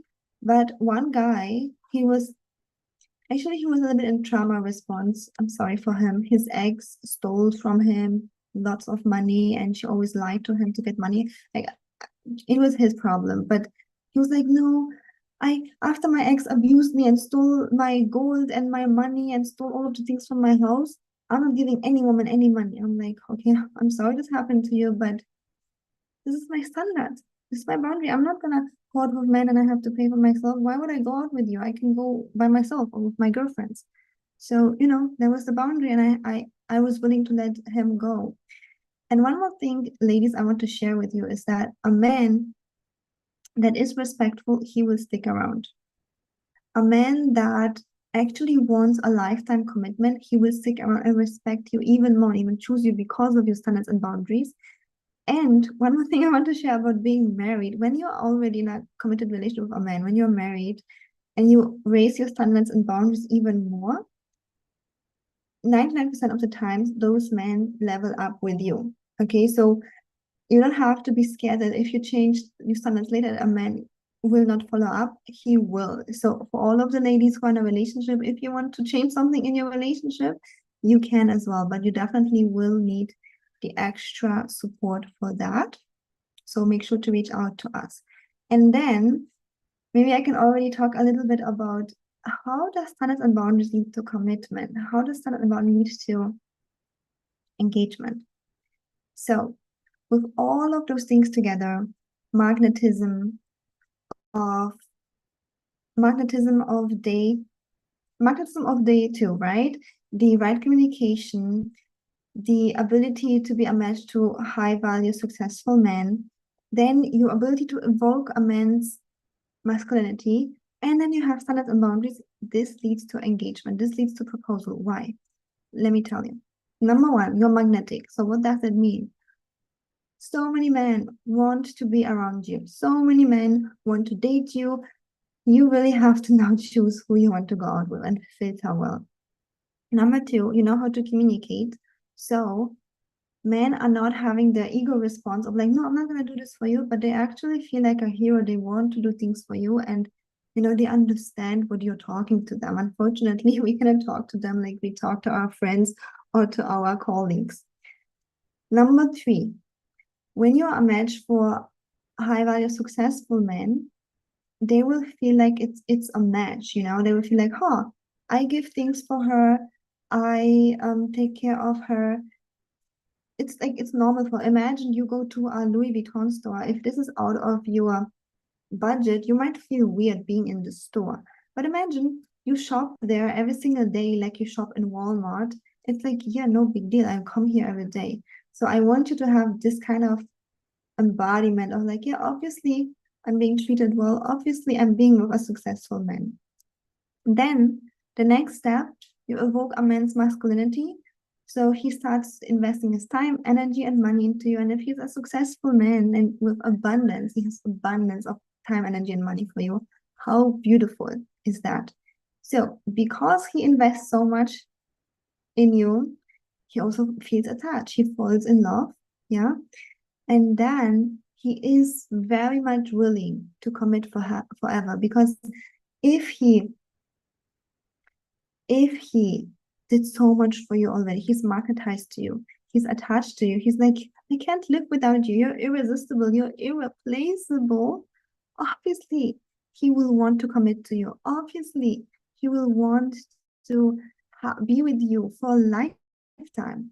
That's like his biggest desire. You see, like he himself wants it, because if he invests so much time, energy, and money in you, if he's magnetized to you, he himself will want to be with you, and he will do whatever it takes to be with you. And how does that connect with standards and boundaries? So, how do my clients get the ring so quickly, get married so quickly, and without forcing the guy, without doing anything? They're following this script, yeah, they're following this strategy and embodiment, but they simply then in a feminine way communicate that I actually desire to be engaged, to be married. I desire to have full commitment. And guess what? If a man is magnetized to her, if a man already does anything she desires, obviously he's going to step up. Obviously he's going to step up, because he can't live without her, and he is so attached to her already. Like, then this is just the easiest step ever. And I know how difficult it seems for you right now, but if you break it down just like I did it for you right now, you see it's not that difficult. And that's literally the secret behind all of these testimonials, or also Shanza's and my personal success in dating and relationships. When you break this down, it's not that difficult, but you have to know the process, and you have to know that when a man literally does all of those things, it's just so easy. Yeah. But I know that implementation of all of these steps of this embodiment is the problem a lot of the times. And I couldn't do it without a coach support either. And I want you to succeed. So if you feel like, okay, great, this is how to do it, but how to implement it, or maybe fears come up, like the fear of losing freedom, being controlled, or maybe some childhood patterns that will literally eventually hold you back. Just like here, you see, go to day one for the whole story of Diana. But like, for example, Diana, she was so used to bad treatment from men. She was so used to, and that was a huge pattern. Yeah. And even though she knew that she wants better treatment, she didn't know how to enforce that. Enforce is the wrong word, how to inspire good treatment. She didn't knew exactly how to do it. Like, she didn't knew how to receive that beautiful treatment. And then we switched things around, and she started attracting men who she would date. And then during winter, they would like swipe the snow from her entry just because she told them that there's just so much snow where she is living. They started doing high effort treatment, feeling attached, finding happiness in that. And then, of course, she got engaged and married. Of course, she did, you know? And of course, she is happy now, because it actually is simple. Yeah. So, ladies, if you take one thing from this masterclass, no matter what your pattern is in the last 10 years, 5 years, your pattern is something that we can move forward and break. And we can do that so much faster than you could think. Yeah, we can do that 10 times faster. Yeah, that's beautiful pictures that Diana shared. We can do it 10 times faster in Magnetic Muse. Okay, so Shanza, would you like to share anything about commitment, how boundaries is tied to that, and something about our Magnetic Muse as well? I was just going to, I think I already went ahead and I added that before, but I'll just reiterate that, ladies, when you have your standards and boundaries in place, you actually attract men who do respect you for that. Men who are like trying to talk you out of your standards, out of your boundaries, those are not the men that will be good partners to be with in the first place. So if you like lose them, that's actually good riddance. And you want to be a woman that doesn't, give up your integrity, give up your own standards for men just so that you can say that you have a man. And I would much rather be single and be alone than to be with the wrong man who doesn't cherish my emotions, who doesn't care about my boundaries, who just wants, if he's like selfish and he just wants to like manipulate me into you know, crossing my own boundaries, I don't want that man. And when it comes to like setting these boundaries, it's very important that you're very firm, you're very clear, you're not beating around the bush. And one of my favorite ways to set a boundary is the if you then I format. So if you do, like, let's say if you planned last minute dates, unfortunately, then I won't be available because my schedule is normally booked. But if you would like let me know in advance, it would make me feel so special that you planned out a date for me that I can also be available for. And it's when you do it in the if you then I format, you're letting him know in a very clear way what your boundaries are, and also that you're not going to settle for less, or that you're not going to overstep your own standards. And the way that it ties into commitment is that men want women that they are not embarrassed to show off. And it's not like you're an object or anything. No, it's just that it's a flex to a healthy masculine man when he has a woman that everyone wants, but no one can have because she has strong boundaries and standards. A man loves feeling secure as well, right? He wants to feel respected and secure. So when he has a woman who is in her siren energy and she has these high standards, he knows that not everyone can fulfill those standards, right? And he knows how hard he had to work in order to have access to you, to your energy, to your femininity, to your, intuitive wisdom, to your soft skin and your beautiful smile. He knows how, like, he had to work really, really hard. And again, as we said multiple times in this masterclass, men fall in love in two ways: when they invest their time, energy, and money into you, when they are pursuing and courting you. When they do these actions, they fall in love. And then they also fall in love when they connect with you on an emotional, deeper level of attraction. That's when they fall in love. And we talk more about emotions on day 2, so make sure to watch that as well. But for a man to commit and for him to fall in love, he has to see you as wifey material. And wifey is a woman that knows her worth, she has high standards, she does not overstep her boundaries, and all of these things that like let other people know that she's a woman who respects herself and she has integrity and she's confident in herself. That's the type of woman that a man wants to put a ring on it, right? He does not want a woman that's easy to persuade, easy to like talk out of your clothes. He doesn't want that, because if he can do it, if it's that easy for him to do it, then it's so easy for other people to do it too. And he does not want that insecurity. So when it comes to really evoking that masculinity in a man, I want you to remember that first of all, you need to embody your feminine. And then you also want to, and when a part of embodying your feminine is being in tune with your emotions, like we talked about yesterday, and having those high standards and those boundaries. Men respect you more when you respect yourself. Yeah. Okay. I just wanted to add, it literally goes vice versa. Would you want to be with a man that doesn't has boundaries himself? Like, where you Exactly. can, I mean, I know you wouldn't do this because I know who you are. You are not gonna be cursing a man or talking down on him. But imagine you're with a man and he is with his friends, and his friends talk to him like that. They curse him, they talk him down. Oh, you're so stupid. This like, and he's like, he has no boundary with his friends. Would you find that sexy? Would you find that attractive? Most likely not. So it goes both ways, honestly. Exactly. When you come off as a woman who is very, very selective with who you allow in your bubble, you're going to attract men who are also selective, who they're also careful with who they allow in their bubble. They're not going to be hanging around. If you look at like, you know what I want you to do? I want you to go ahead and look at successful, like, power couples, right? Like the relationships that everyone looks up to. So the woman and the man, who are the friends of that man? Who are the people that he surrounds himself with?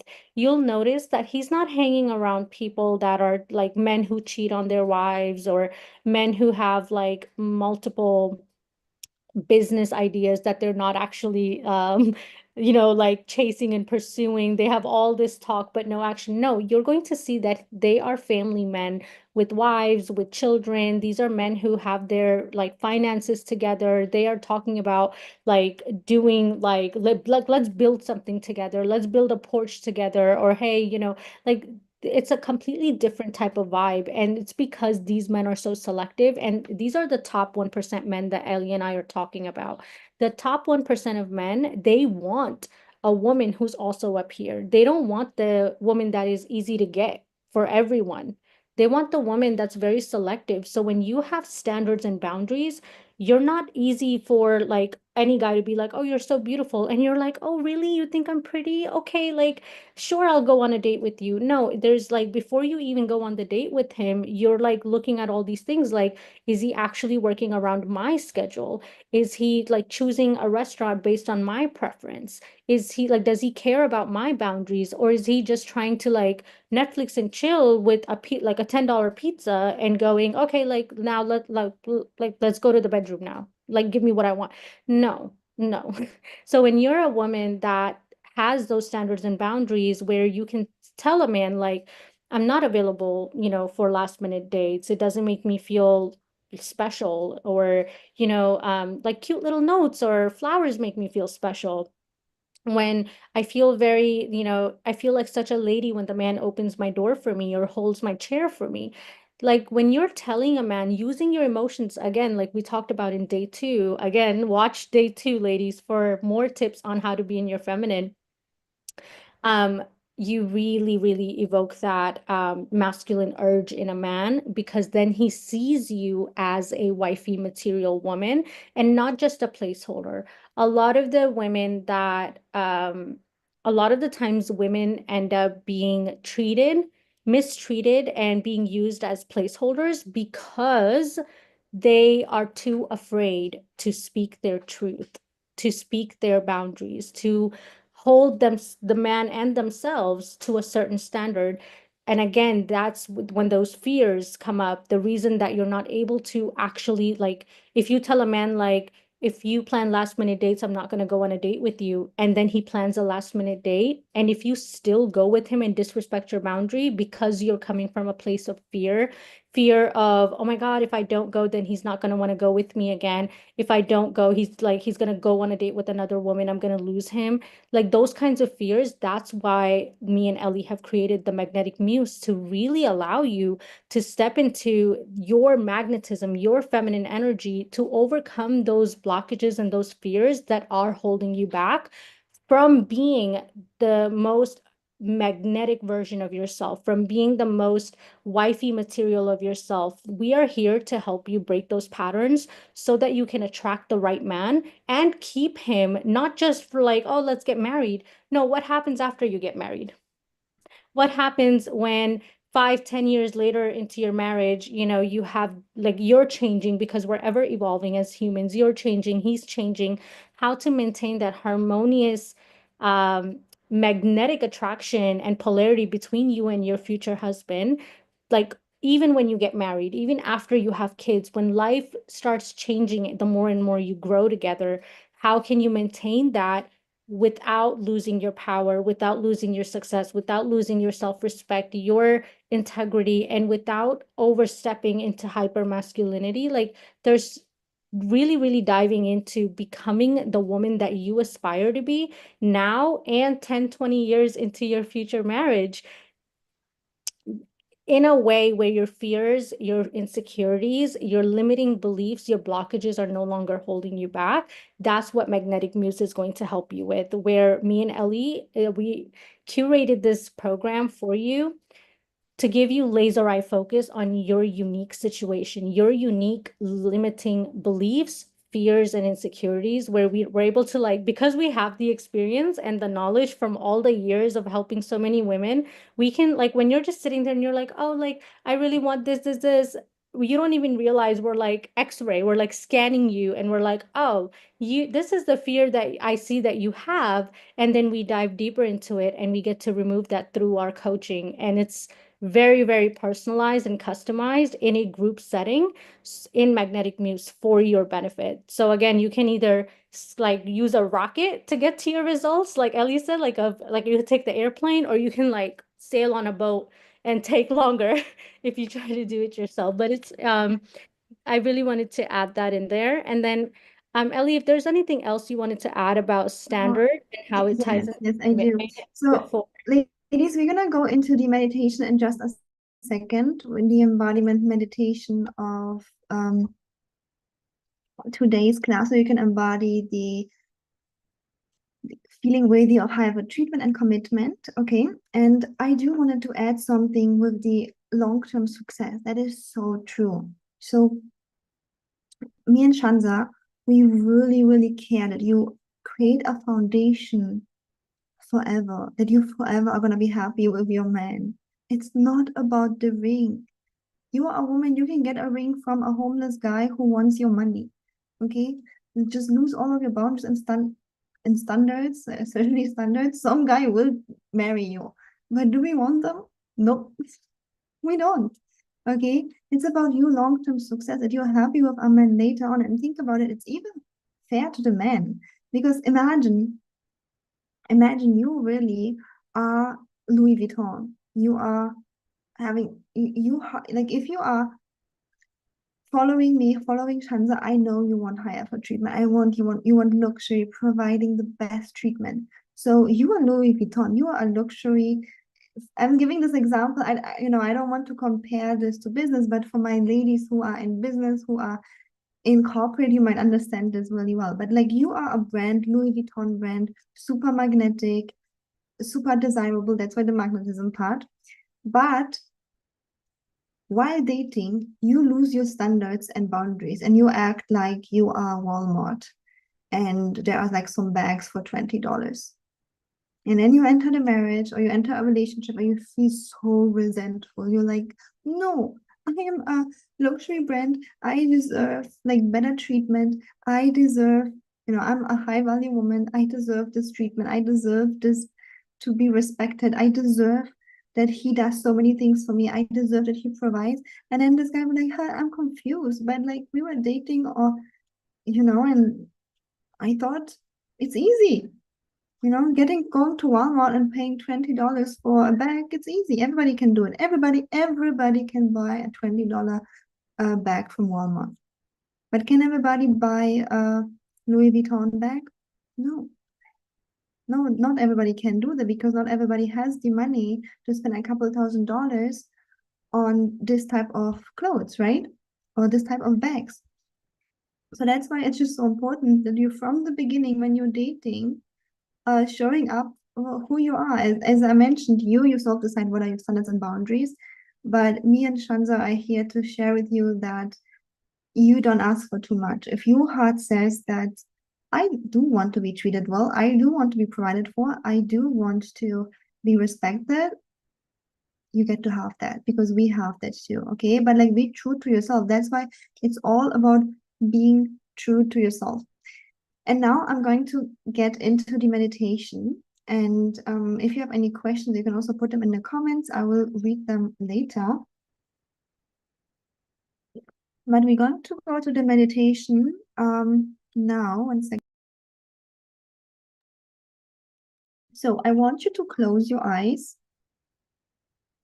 So you close your eyes when if you're outside or driving, don't do it. But like, if you're home, relax, close your eyes and take a deep breath through your nose into your heart, and you breathe out.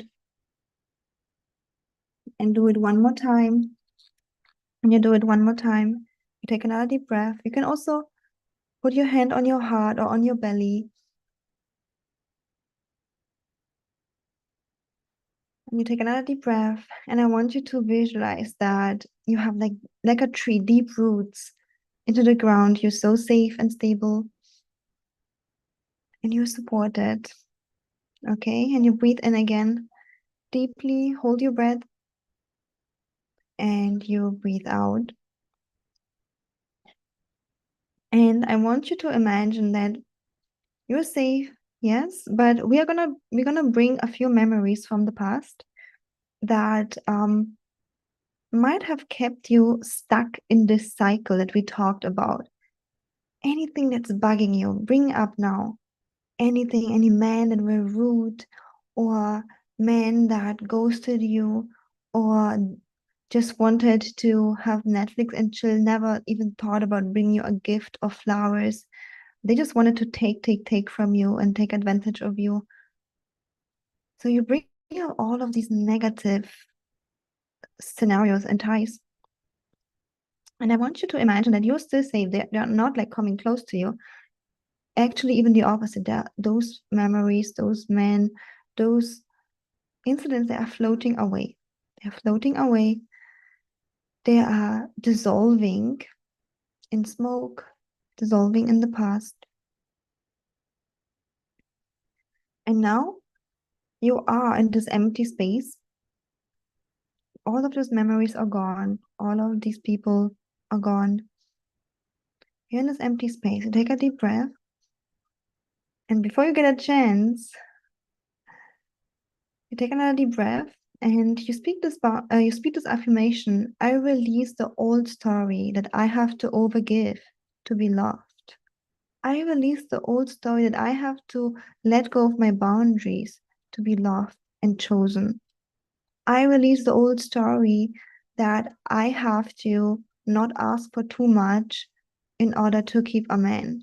I release all of that limiting stories and all of this reality. And I release all of the men who didn't want to put in any effort for me, who acted like I'm too much, who acted like I'm a burden. I release all of these men and these stories who made me feel like less, who made me feel unworthy, because that's not their truth. That's their truth. That's their eyes. And I release them. But this is not my truth.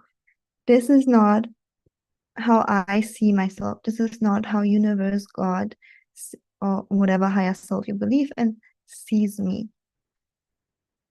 Okay, so you again imagine that all of those stories just are released in smoke. You take another deep breath, you breathe out, and you really focus on your heart and realize, I'm just feeling so much lighter. Like you just let go of our really heavy backpack. You're feeling so much lighter.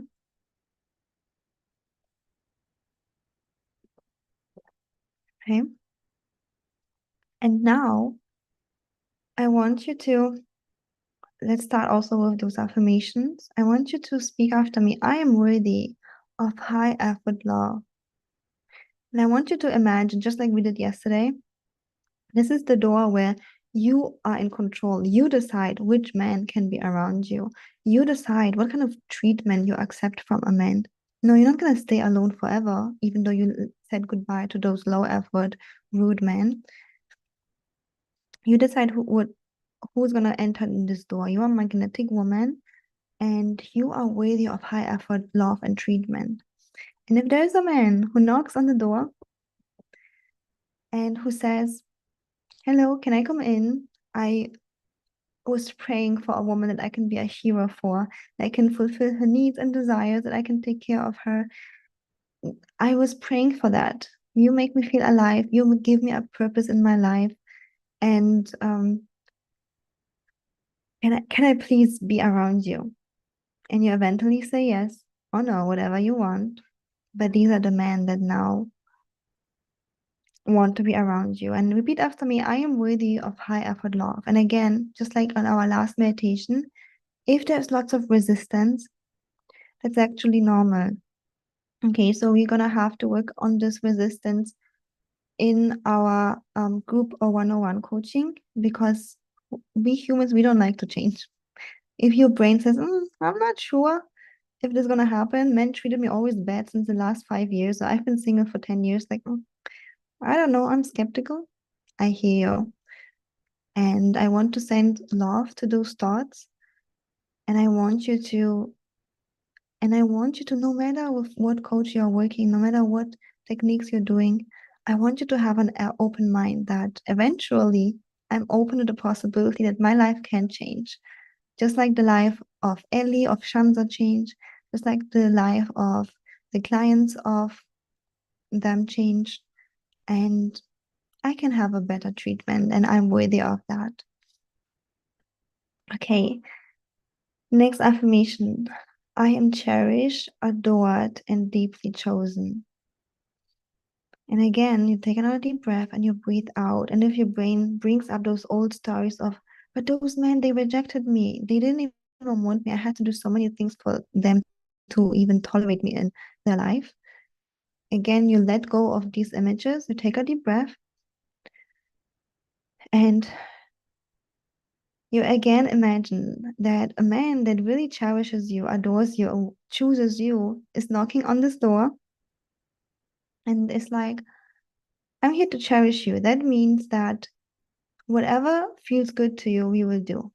If a boundary doesn't feel good to you, obviously I will respect that.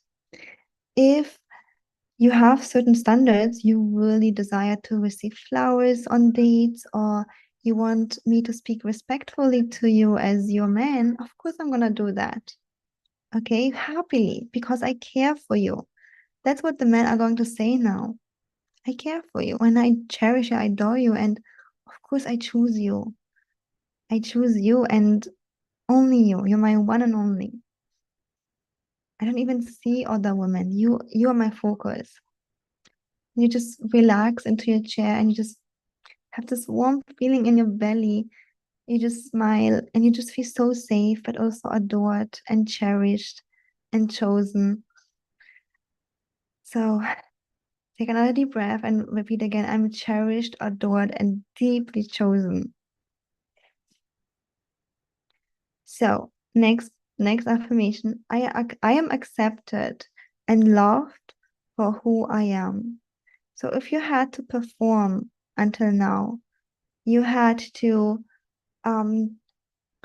not speak up your standards, or you had to drive up to guys even though you wish that they would like drive up to your area where you live, or you had to change your personality. For example, you had to adjust to whatever you think they would like in order to be loved and accepted. Again, you release that. You release that. Those images go into the smoke. They are no longer exist here.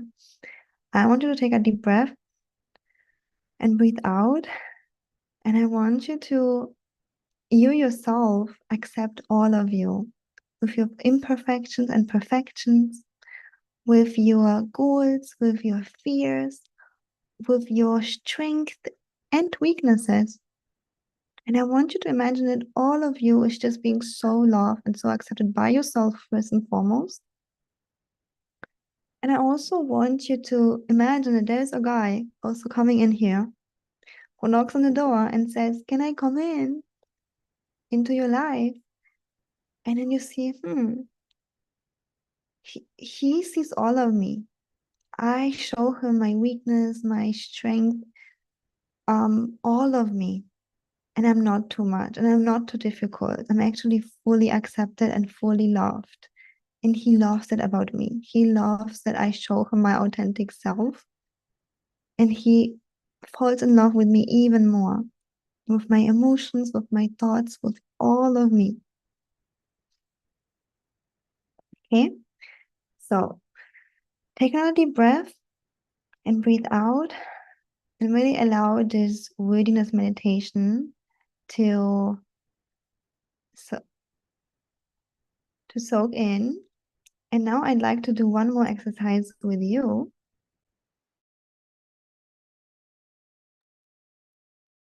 And that is,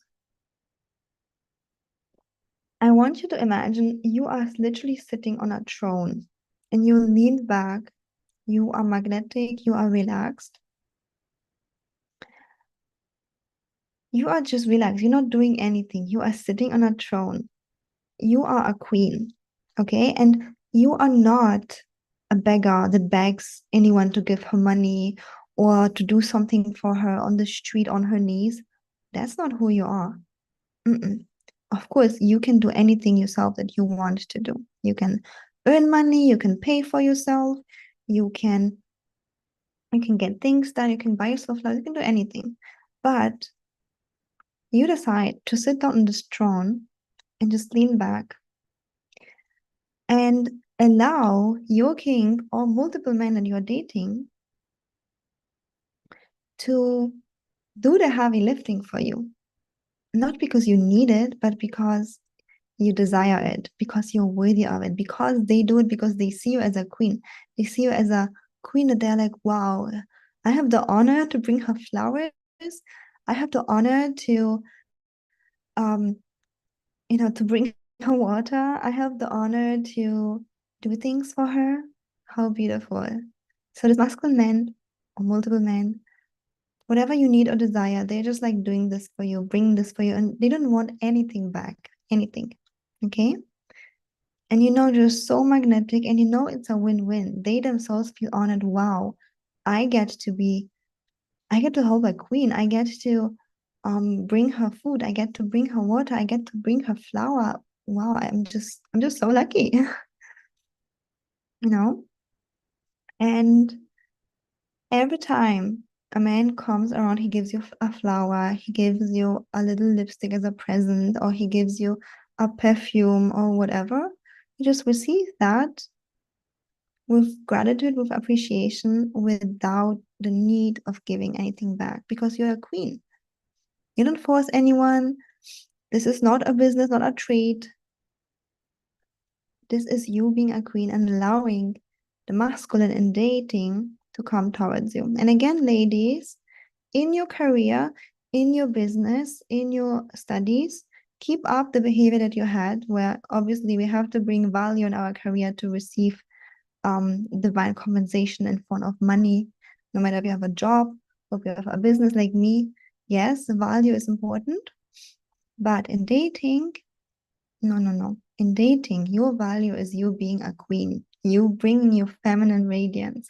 And I know it's difficult to believe it because it's not so visible. But if you ask these guys, any man who is seeing that invisible value, he will tell you, I feel so purposeful. I feel so alive. I feel like a hero. I feel like a man. I feel like I can climb on top of the world. I feel like I can do things 10 times faster because of you. And I actually interviewed millionaires that I myself knew, I was dating, I was friends with. I have in my business masterminds, they say, I couldn't do this without my woman who I would provide for her. Not that she had to help him, but I would provide for her because she gave me that drive, that purpose, that fire, that energy. It's like the fuel to the car. So, affirmations for you. When I lean back, he rises up. When I'm in my throne, in my queenly mode, he rises up. When I receive happily, he gives me more happily. It's all about a win-win. It's never about a win-lose. Obviously, if there are men who don't want to be the masculine provider, protector, hero, no problem. There are enough men on this world. You only need one at the end of the day, you know? So when I receive, he gives more happily. When I lean back, he rises up. Okay. So, and one more exercise I'd like to do with you is an exercise about boundaries and standards. And the affirmation I'd like to give you here is my boundaries invite high effort treatment. My boundaries invite devotion. I'm so magnetic that I'm so chosen that any man would do like that the right man will do whatever is necessary to rise me at my level. My standards inspire high effort treatment, respect, and commitment. My boundaries inspire respect, commitment, and high effort treatments. And I know that through my magnetism, there will be so many men, and there are so many men who are willing to do this effort happily because they see my value and they also see that I'm so worth it.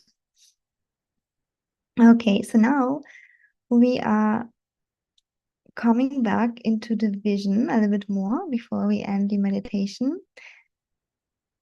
And I want you to close your eyes and I want you to imagine that you're on a date. You're dating a guy that is just so your type. You think he's so handsome, he is successful, he is wealthy, he is good looking, he is also kind and respectful. And I want you to imagine that he is reaching out to you. You don't have to worry if he will ghost you tomorrow. He shows you that he's interested. And you just feel like, wow, I can't believe that this amazing guy likes me. But on the other hand, you're like, yeah, obviously, because I'm a queen, I'm worthy of that. Of course, a man like that would want to be with me. And I want you to imagine that he always plans every date. He wants to see you over and over and over again. He tells you that he just like fell head over heels for you. You are magnetic to him.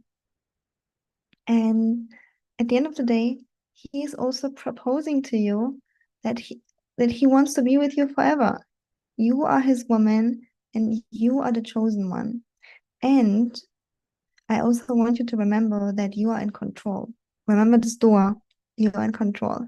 You don't have to rush anything. You get to receive only what you want to receive.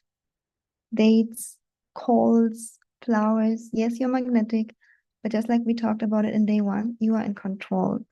So you magnetize those high effort treatment, commitment, being chosen to, being taken care of, and yet you also get to paste him to whatever speed is comfortable to you. So imagine you're walking into our next date. You're glowing with confidence. You're feeling adored. You're chosen. This is your new normal. Okay, so now we are finishing the meditation, and I want you to also speak after me. I am the queen. I receive. I inspire. I am chosen. I am worthy. Bring back the focus back to your body. Feel the magnetism within you.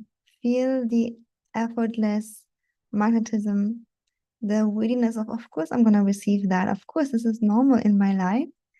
You open your eyes. You can stretch a little bit. You can see around you. Come back to this time and space, feeling fully refreshed. Okay, ladies. Let me know how you felt in the comments. Let me know if this meditation raised your energy. And did you just feel this energy of stepping into a new level? So what those embodiment affirmations do with you, let me explain this to you quickly.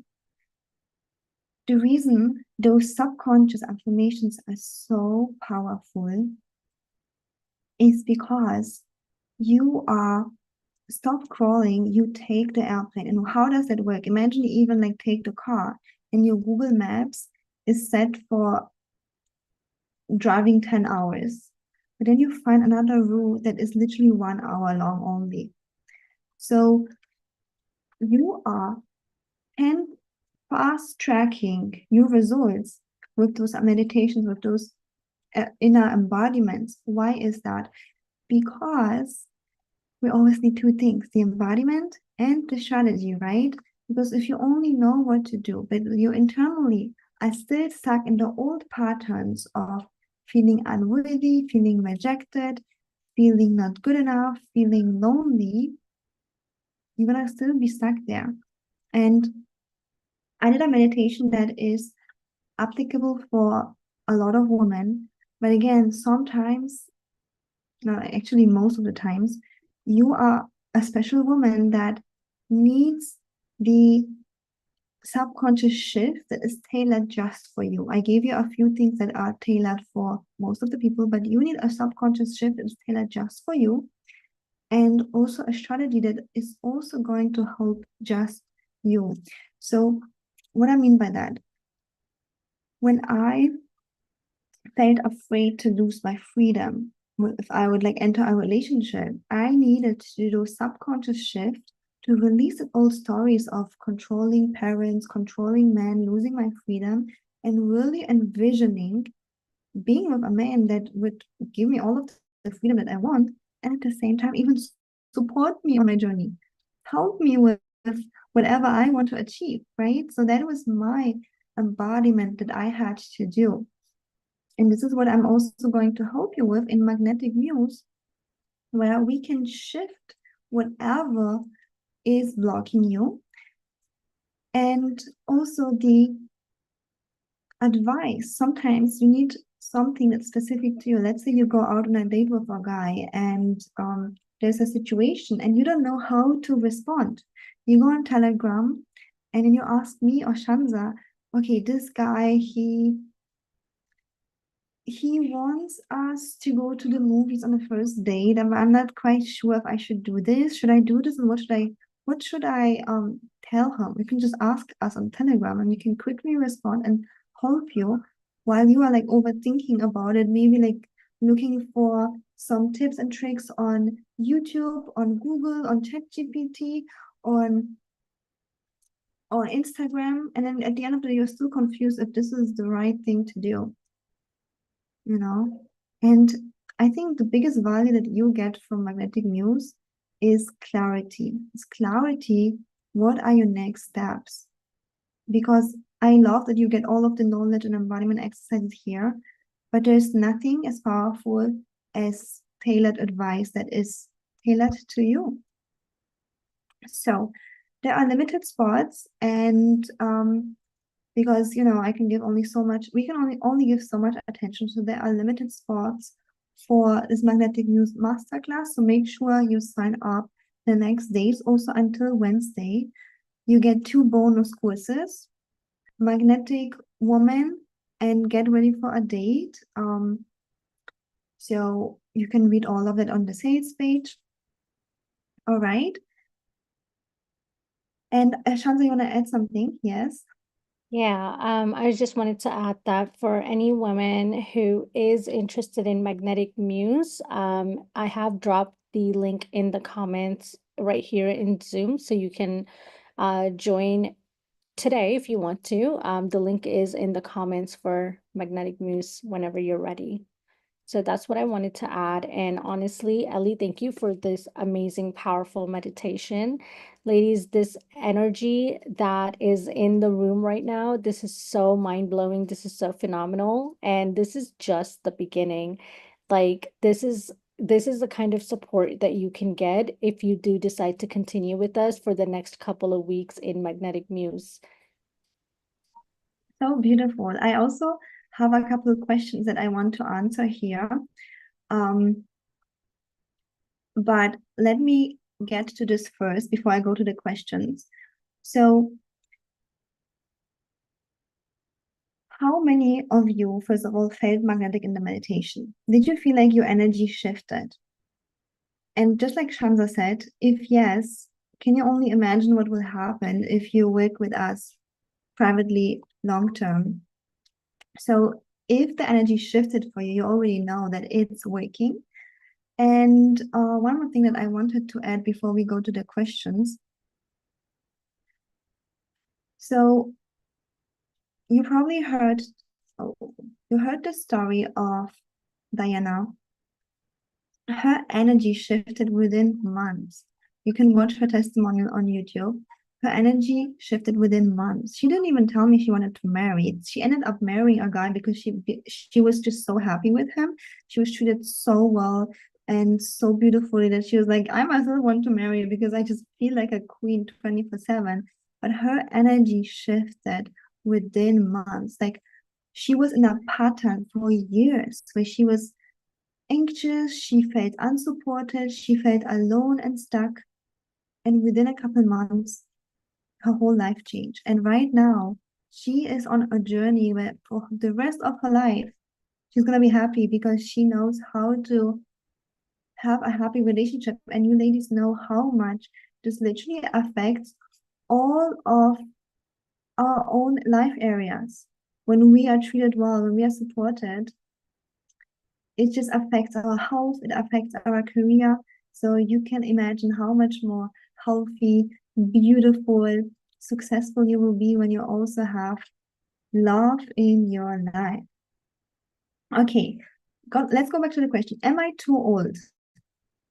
Am I too old? Okay, whoever thought about that? Like there are women who are younger than me. Am I too old? Maybe all of the good men are gone. Okay, am I too old to attract millionaire men? Am I too old to do all of these things? There's just too much competition. Men want the younger women.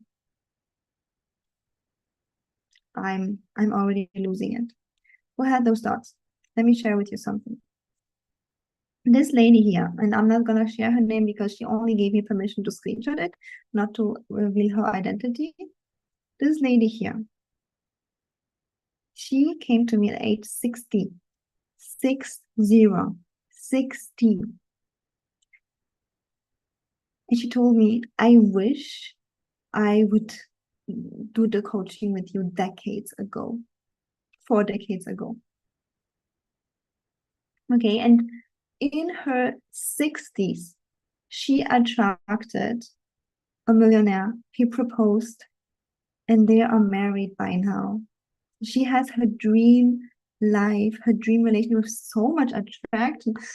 Ladies, just behind the scene, I myself was like, wow. Never, like I myself know that you can never, it's never too late. But like when I worked with her and I saw, even as a coach, I was actually, it was even already a couple of years ago. So I was quite a new coach back then. And I was like, wow, it really is never too late. It really is never too late. Like she attracted her dream man. She had her dream intimacy. There was so much spark. And I was like, wow, this is so cool. It's really never too late. And she was just so excited. They are by now married. She got a $1 million house or $2 million house from her husband. And when we were working together, she told me, you know, Ellie, I'm 60 years old. And technically I have competition. Like she had like really short gray hair. She looked like a typical 60-year-old. She didn't do any surgery, any fillers, nothing. Just like, you know, all of those 40-year-old women who have beautiful long hair and do all of the fillers and have no wrinkles, they are not my competition, even though I have short gray hair and I have joint pain because I'm 60 years old and I have wrinkles all over my face. They can compete with me. Why? Because I learned from you how to be magnetic. I learned from you how to make a man fall in love with me and how to make him commit to me. And I was like, in this moment, I literally felt like, wow, this is so powerful. And I absolutely love it. Okay, so are you too old? Well, nope, you're not. It's never too late. It's never too late to find the love of your life. And you can literally see this with my clients. It's just so beautiful to witness that. One other question. What if I'm not pretty skinny enough? We talked about this yesterday, right? What if I'm not pretty and skinny enough?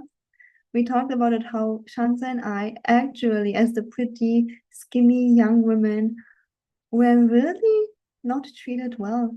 We didn't attract any high effort treatment, actually really bad treatment, low effort men, rude men, just wanted to have fun, nothing else. I didn't even get one flower all of those years. Nothing. The only thing I got was like rude comments and men wanting to take advantage of me. So will beauty automatically give you the results? No, it won't. Okay.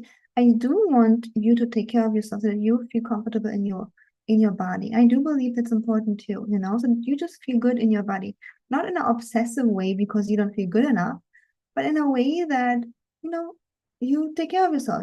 You shower, you brush your hair. If you like, you put some makeup on, something like that. So but do it more for yourself, that you feel comfortable in your body.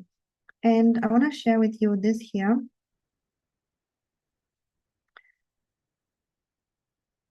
This lady here,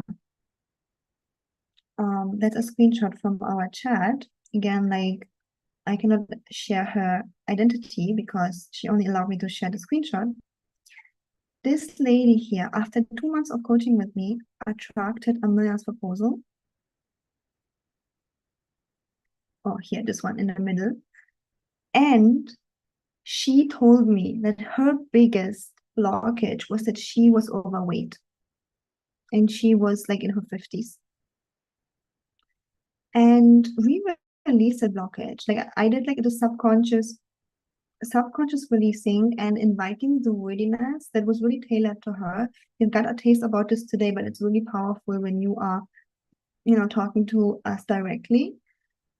And everything shifted instantly. Within a month, she met this guy that was her dream man. He was a millionaire as well. And then he literally proposed on a trip in Jamaica. Yeah. So it can go so, so fast. Or you can also see here, when you are already in a relationship, yeah, one of the ladies that joined me, she was already with her boyfriend. And after 1 month of coaching, he started providing for her. And he already started planning the marriage. They are married by now. Okay. So everything can shift so fast. It doesn't have to take years and years of trial and error, of reading endless ChatGPT answers or endless YouTube videos. Although I love my YouTube videos, my free content, yes, I love it. But the truth is, the free content is not going to give you the transformation that is as fast as what it's possible. Yeah, the free content is obviously better than watching Netflix because Netflix will give you any transformation. You get some activations here, you get some knowledge here, so you can already start sort of crawling, maybe walking. But the speed, the high speed comes in direct coaching with me and Shanza. Okay. So next question.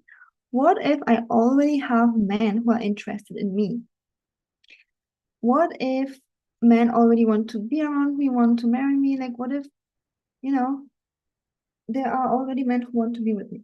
Okay, first of all, that's amazing that you already have men who are interested in you. But one question, are you happy with their behavior? Are you happy with what they bring to the table? Are you happy how they behave? Are you happy? Like, are these the men that you really want? Or are you settling? Is this the man you can say, this is my dream man? So obviously you're a woman, you're a beautiful woman, you will always get men's attention. Unless you're in your head, like I was years ago, then men would just friend zone me. But if you're like a little bit magnetic, you will always get men's attention. But are these the men that you want? The men that you say it's my dream man? Or are you just settling for someone because you don't want to be lonely? Or because you don't know if what you can get is possible? Okay, and if you decided that, no, I don't want to settle, I want to be with a successful man who's my dream man, that he behaves so kind to me, he is respectful, he is caring, he's providing, and he's choosing me, and this is what I really want. I don't want any bad or cheap attention from men. Then you know where to get that transformation in the Magnetic Muse container in the work with me and Shanza. Next question. We have, I think, 2 more only. Yeah. I don't want to play games and be fake. So if you've been in this container, if you've watched the whole masterclass, you know how much we make sure that you are actually authentic. And it's not about manipulation. It's not about being fake or lying to a man. Absolutely not. You get to be yourself. You get to be yourself. You get to, be your authentic self. And yet there are certain tools to create polarity. Yeah, just like I am myself right now when I'm teaching, when I am helping you, when I'm solving, I'm myself, but I'm also myself when I lean back and let my man do things for me. Okay, so it's not about playing on both, in both areas, I'm myself. Or I am myself when I talk to a little baby. Maybe me and Shanza meet one day and then her baby is there. And I'm like, hey, sweet little baby, how are you? I'm waiting, so I'm still myself. And then when I talk to my employees, to my assistant, and I tell her strict, okay, this needs to be done. And I'm also myself when I tell a man, oh, I would feel so refreshed when you bring me our water. It's not about being fake. You are not stuck in a box. You can change the way you communicate, and you shouldn't communicate to a baby like you communicate to your boss. You shouldn't communicate to a man like you communicate to a boss and to your girlfriend. So you see that these are just tools that give you the results. It's not about being fake or being someone else. It's about actually connecting more to your true. That's why we didn't tell you what should be your boundary or what should be your standard, because you should listen to your heart. We can figure this out together in the Magnetic Muse, but you should listen to your heart. What exactly is my standard? What do I want from a man? What exactly is my boundary? Yeah, this is something that you should ask yourself, and be authentic.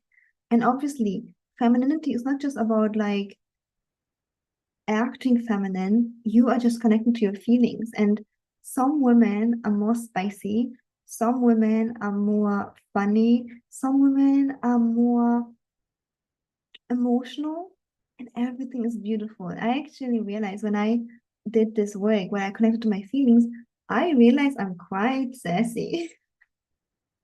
I didn't know I'm that girl because I had like when I was younger, I had a people pleasing pattern. So I was always like this quiet, sweet girl with no boundaries, no standards. And then I did this whole work on myself, and I realized, hey, I'm quite sassy. I'm quite fiery. I'm quite confident, and I love it, you know. And it's beautiful. But another girl might be more relaxed and just soft, and that's beautiful. Another girl might be more like me, wanting to get things done, wanting to do things, being excited about life, you know. So there are just so many flavors of femininity. It's not about you being in a box. It's about you connecting to your authentic self and literally seeing, okay, what am I feeling right now? The only thing is that if you are connecting to your emotions and you feel anxiety, you feel depression, you feel fear, this is not necessarily your authentic self. This is baggage you have from your past. Okay, I had so much fear. So much fear I had to release. I had so much anxiety. I had so much negative beliefs. I had to release all of that. And once I release that, I'm grounded. My authentic self comes out of like, my authentic self is just very driven, very excited for life. Okay. Okay. Next question. What if I'm in a relationship already? That's beautiful. And I know we're talking mostly about dating in this masterclass, but all of the concepts work in a relationship as well. And actually, I really love working with, and I do work a lot with women in a relationship who are seeing someone or who are dating or who are engaged or married, because when you level up, your man levels up with you. He actually has no choice. You are the gatekeeper. Look at this door. You're the magnetic woman.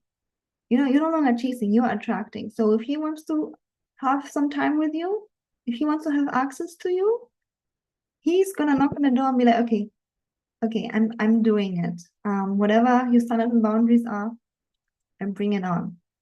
Okay, so men are capable. Don't think they're not capable. Just like women, men also, we have businesses, we travel the world, we do so many amazing things. So of course, he can level up with you. If you want to inspire a man to treat you better that you're in a relationship, to commit to you, to maybe earn more money. Okay, so again, don't confuse it though. If you're dating, I don't believe you should choose a project. Absolutely not. You know, have your standards and boundaries from the beginning. But if you're already in a relationship and there are things that you need to tweak and level up, I personally am not a fan of breakups because it's just so many times unnecessary. You can do this work and your man who is already committed to you will level up with you. Okay. There's no guarantee of them leveling up though. I have to say that. Yes, 90% times it happens, but there is no guarantee because it's a good thing. People have free will, right? So he can also say, I can't, unfortunately. But a lot of the times they do level up, most of the times actually. Just like you saw here, this example of this lady, her boyfriend didn't provide, didn't propose. After 1 month, everything shifted. He started providing, he started proposing. Yeah. So don't give up on your relationship. Don't think you have to break up. Sometimes you just have to shift within and everything else shifts around you. Let me check. Okay, good. Next question. Oh, we have our last question. No, 2 more questions. What if I want casual fun, not commitment yet? Because we've been talking about commitment, we've been talking about marriage, engagement. What if I just want to have casual fun? And I actually get that. When I sign up for being coached, this is what I told my coach. I was saying, I don't want marriage. I don't want anything. I don't want commitment. I just want to be treated well from men. I want to feel magnetic. I want to feel desired. Commitment maybe later, but right now it's just like, I don't want this. Okay. Also because I was in a very unfulfilling, very unhappy, very disrespectful relationships for 6 years. And I just left this relationship and then I was like, I just want to learn about relationships. I just want to learn about dating. I don't necessarily want a long-term relationship right now. The relationship where I told you this guy was like living with his mama, taking his mama's money, also asking me for money, always spending my money, and wanting to marry me, giving me a plastic ring, which was worth like $10. It was really embarrassing. That didn't even look like an engagement agreement. Anyways, let's not talk about this. But I was in a stage where I just left a 6 years relationship. And I didn't even like date in my life much. And I was like, I don't want any relationship. I don't want any marriage. I just want to figure out what's going on. Why is this happening to me? And then I started dating and I still got the bad treatment. And I was like, okay, it's me. It's me. I'm giving up. I can't blame this guy anymore. It's me. Actually, honestly, I don't even know if I would do this work within the relationship, if he maybe would level up. I don't know. But I didn't. I blamed him. I broke up with him and I started dating and I realized every man treats me bad. Every man doesn't want to pay for me. It's probably me. Let me shift. Whatever needs to be shifted. And I had so much knowledge at this point.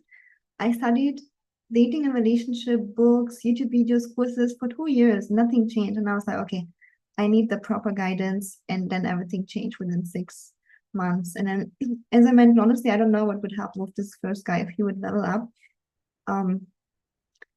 But yeah, maybe he would, but we don't know. We will never know that because I didn't work on myself. I chose to break up. What if society and men push back? What if your girlfriends say, oh, you want too much? Actually, I had girlfriends telling me, oh, this is not realistic. You want too much. No man will like you. Like you have those boundaries. You will stay single forever. You will have no one. And guess what happened? I was the one who was the ring collector. Every guy that I would like go out with, even just because I wanted to go on dates, would be like magnetized to me, would want to do things, would want to marry me. So, don't listen to your girlfriends. Oh, I think I wanted to add something to, I don't want commitment. I just want to have casual fun. You know, this work is here to help you to your next level. Whatever your next level is, if you just want to casually go out with men, it's fine. But wouldn't it be much nicer to be invited to luxurious restaurants, to be invited to dinners, to be spoken to with respect, to get flowers every single date, to be adored, to be seen as worthy. Oh, that can just be so much fun if you're being treated like that during dating. And I just remember when I had this time of my life, when everything shifted, I just enjoyed it so much. Like it was just so beautiful. And eventually you will find a guy that you like so much that you're like, okay, I'm open for a relationship with him, but you don't have to pressure yourself. Just the first step, and that was for me also needed, experience it, how it is to be treated with love, with respect, with effort. So you don't need to like go straight into commitment. And usually what I see is like in my clients, when they do those shifts, when they attract high effort treatment, when they attract respect, they realize, wow, it's so beautiful. And I really enjoy that. And then eventually they meet one person and they just want to be with them. And then, they are in a relationship automatically. So you don't have to overthink that. Um, Whatever your next step is, whatever your heart says, it's perfect. Okay. So we are here to help your next step, to find out what your heart says. This masterclass was just for the public, right? So we cannot like address all of the desires, but most of our clients want a commitment. But if you are not there yet, that's fine. Just experience amazing dating first and eventually then later commitment. What if society men push back? Yeah, that was the next question. Yeah. So if, for example, your girlfriend say, "Oh, that's not possible. That's not possible." Or even men that you on a date says, "Oh, you are delusional. That's not how it's supposed to go. You should not do that." You know how what this does to you? It's like a little seed.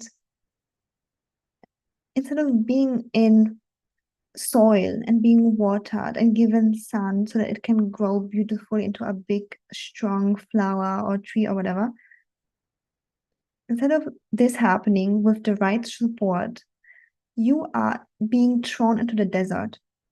You cannot grow, you cannot expand, you cannot fulfill your potential because you're this little seed right now, you have this pattern and you want a new identity. You want a new identity. You want to leave that pattern, whatever you have. You want to be treated well. You want to have commitment. You want to be magnetic. You want to, be desired. And this new identity is still very small. Okay. It's identity work. That's why we talk about the subconscious work. It's identity work.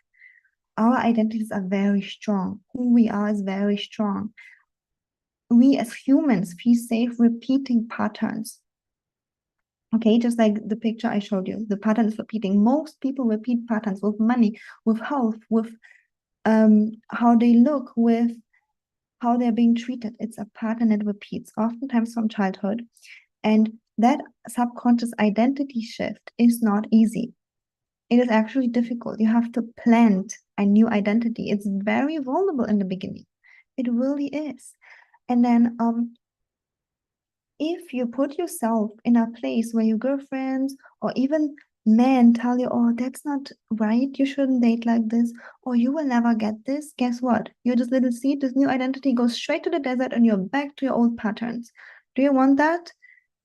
Then don't talk to those people, like literally. If someone pushes you back, don't talk to them if you are right in the transition phase.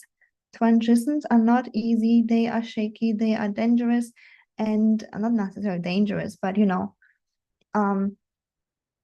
shouldn't allow anyone to shake. You should put yourself in places where you are stabilized, where you are supported, where you feel like you are in the soil and someone waters you and encourages you. And ladies, I would have never been where I am right now in my life if I didn't have this support, because I did so many transitionings from the way I was treated, you know. I was not treated with respect from my family. I also grew up with my aunt, with multiple aunts, and they didn't treat me with respect. Even the opposite, I had to really earn love. I had to really do things. And that was like the pattern came also into my dating. And do you think they would support me if I told them that I'm having boundaries now? No, they would even like say that that's not right. And even my girlfriends didn't believe me because they themselves didn't have the good treatment. So me being with a coach and a group and container that would hold me accountable, it would support me in down moments, um, it's just priceless, priceless. And I had that support not only in dating, but also in building my business and leveling up my health and anything that I wanted to change. It is just so important to have the right support. Yeah, I cannot just, I think that is also very, very priceless because you want to be the seed that grows bigger, that becomes stable. And once you're stable, then it's all good. Okay. So if you have any questions, let me know in the comments. But we would really love to have you. We want to see you happily engaged, but not to some kind of man, but to a top 1% man who brings an effort, who loves you, who respects you. Just like Queen, she had a lot of men as option because she knew how to be magnetic. She learned that too from my courses. And she had standards. She said no to men who would invite her to hotel rooms. She said no to men who didn't respect her fully. But she needed that extra support of someone talking to her. Hey, that doesn't feel good, right? Don't let him push you. And she didn't. And this is why she had so quick, within 3 months, the results. Okay, so sign up for Magnetic Muse. Until Wednesday, you are getting the 2 courses as a bonus, and we're super excited to have you. Shanza, would you like to share anything as well? No, I just you handled it very, very well. You answered all the questions. I don't really have anything to add. I just want to say, ladies, if you do decide to join us on Magnetic Muse, I would love to see you there. I'm really excited because while this masterclass was, very informative, it's obviously not a place where we can really dive into each and one of your unique situations to overcome your unique blockages. So this is a really, really great opportunity. If you want to work with the both of us, you get access to us through Telegram and through our group coaching calls where you get to ask your questions, and it's not just like a Q&A where surface level. No, we are going deep to really ask you the questions that are actually going to transform your romantic life and help you overcome blockages on a deeper level, because it's not just about, oh, I need to work on myself. We really want you to embody your inner siren because you've been disconnected from her from so long. This is your opportunity to really become the highest, most magnetic version of yourself. Because again, right, ladies, this is what evokes masculinity in men. This is what stops you in your pattern of dealing with men who are lazy, who are broke, who are low effort, proposing with plastic rings or proposing with no ring at that, right?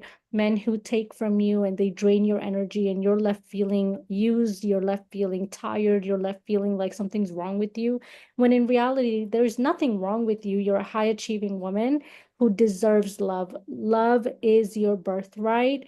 And we're here to simply just teach you what we wish someone would have taught us a long time ago. But because we learned it, you don't have to go through the struggle to try to learn it on your own. We're here to teach you.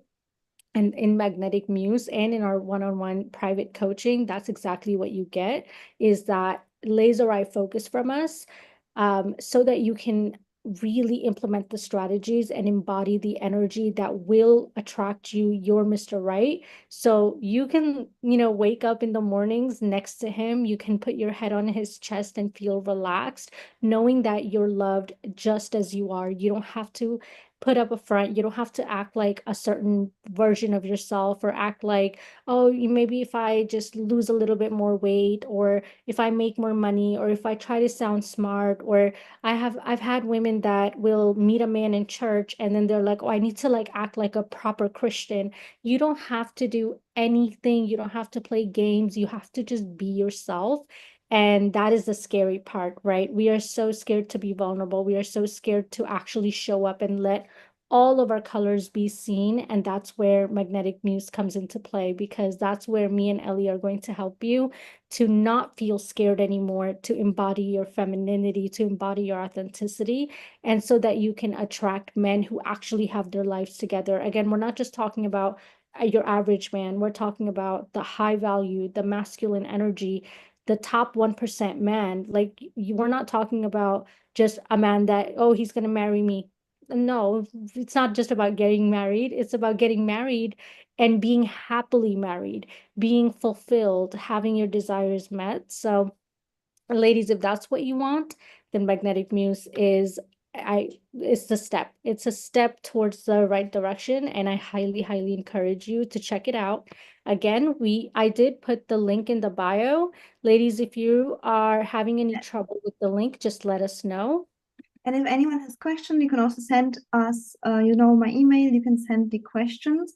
If you are watching on YouTube, then the link for Magnetic Muse is going to be in the description box, also in my bio.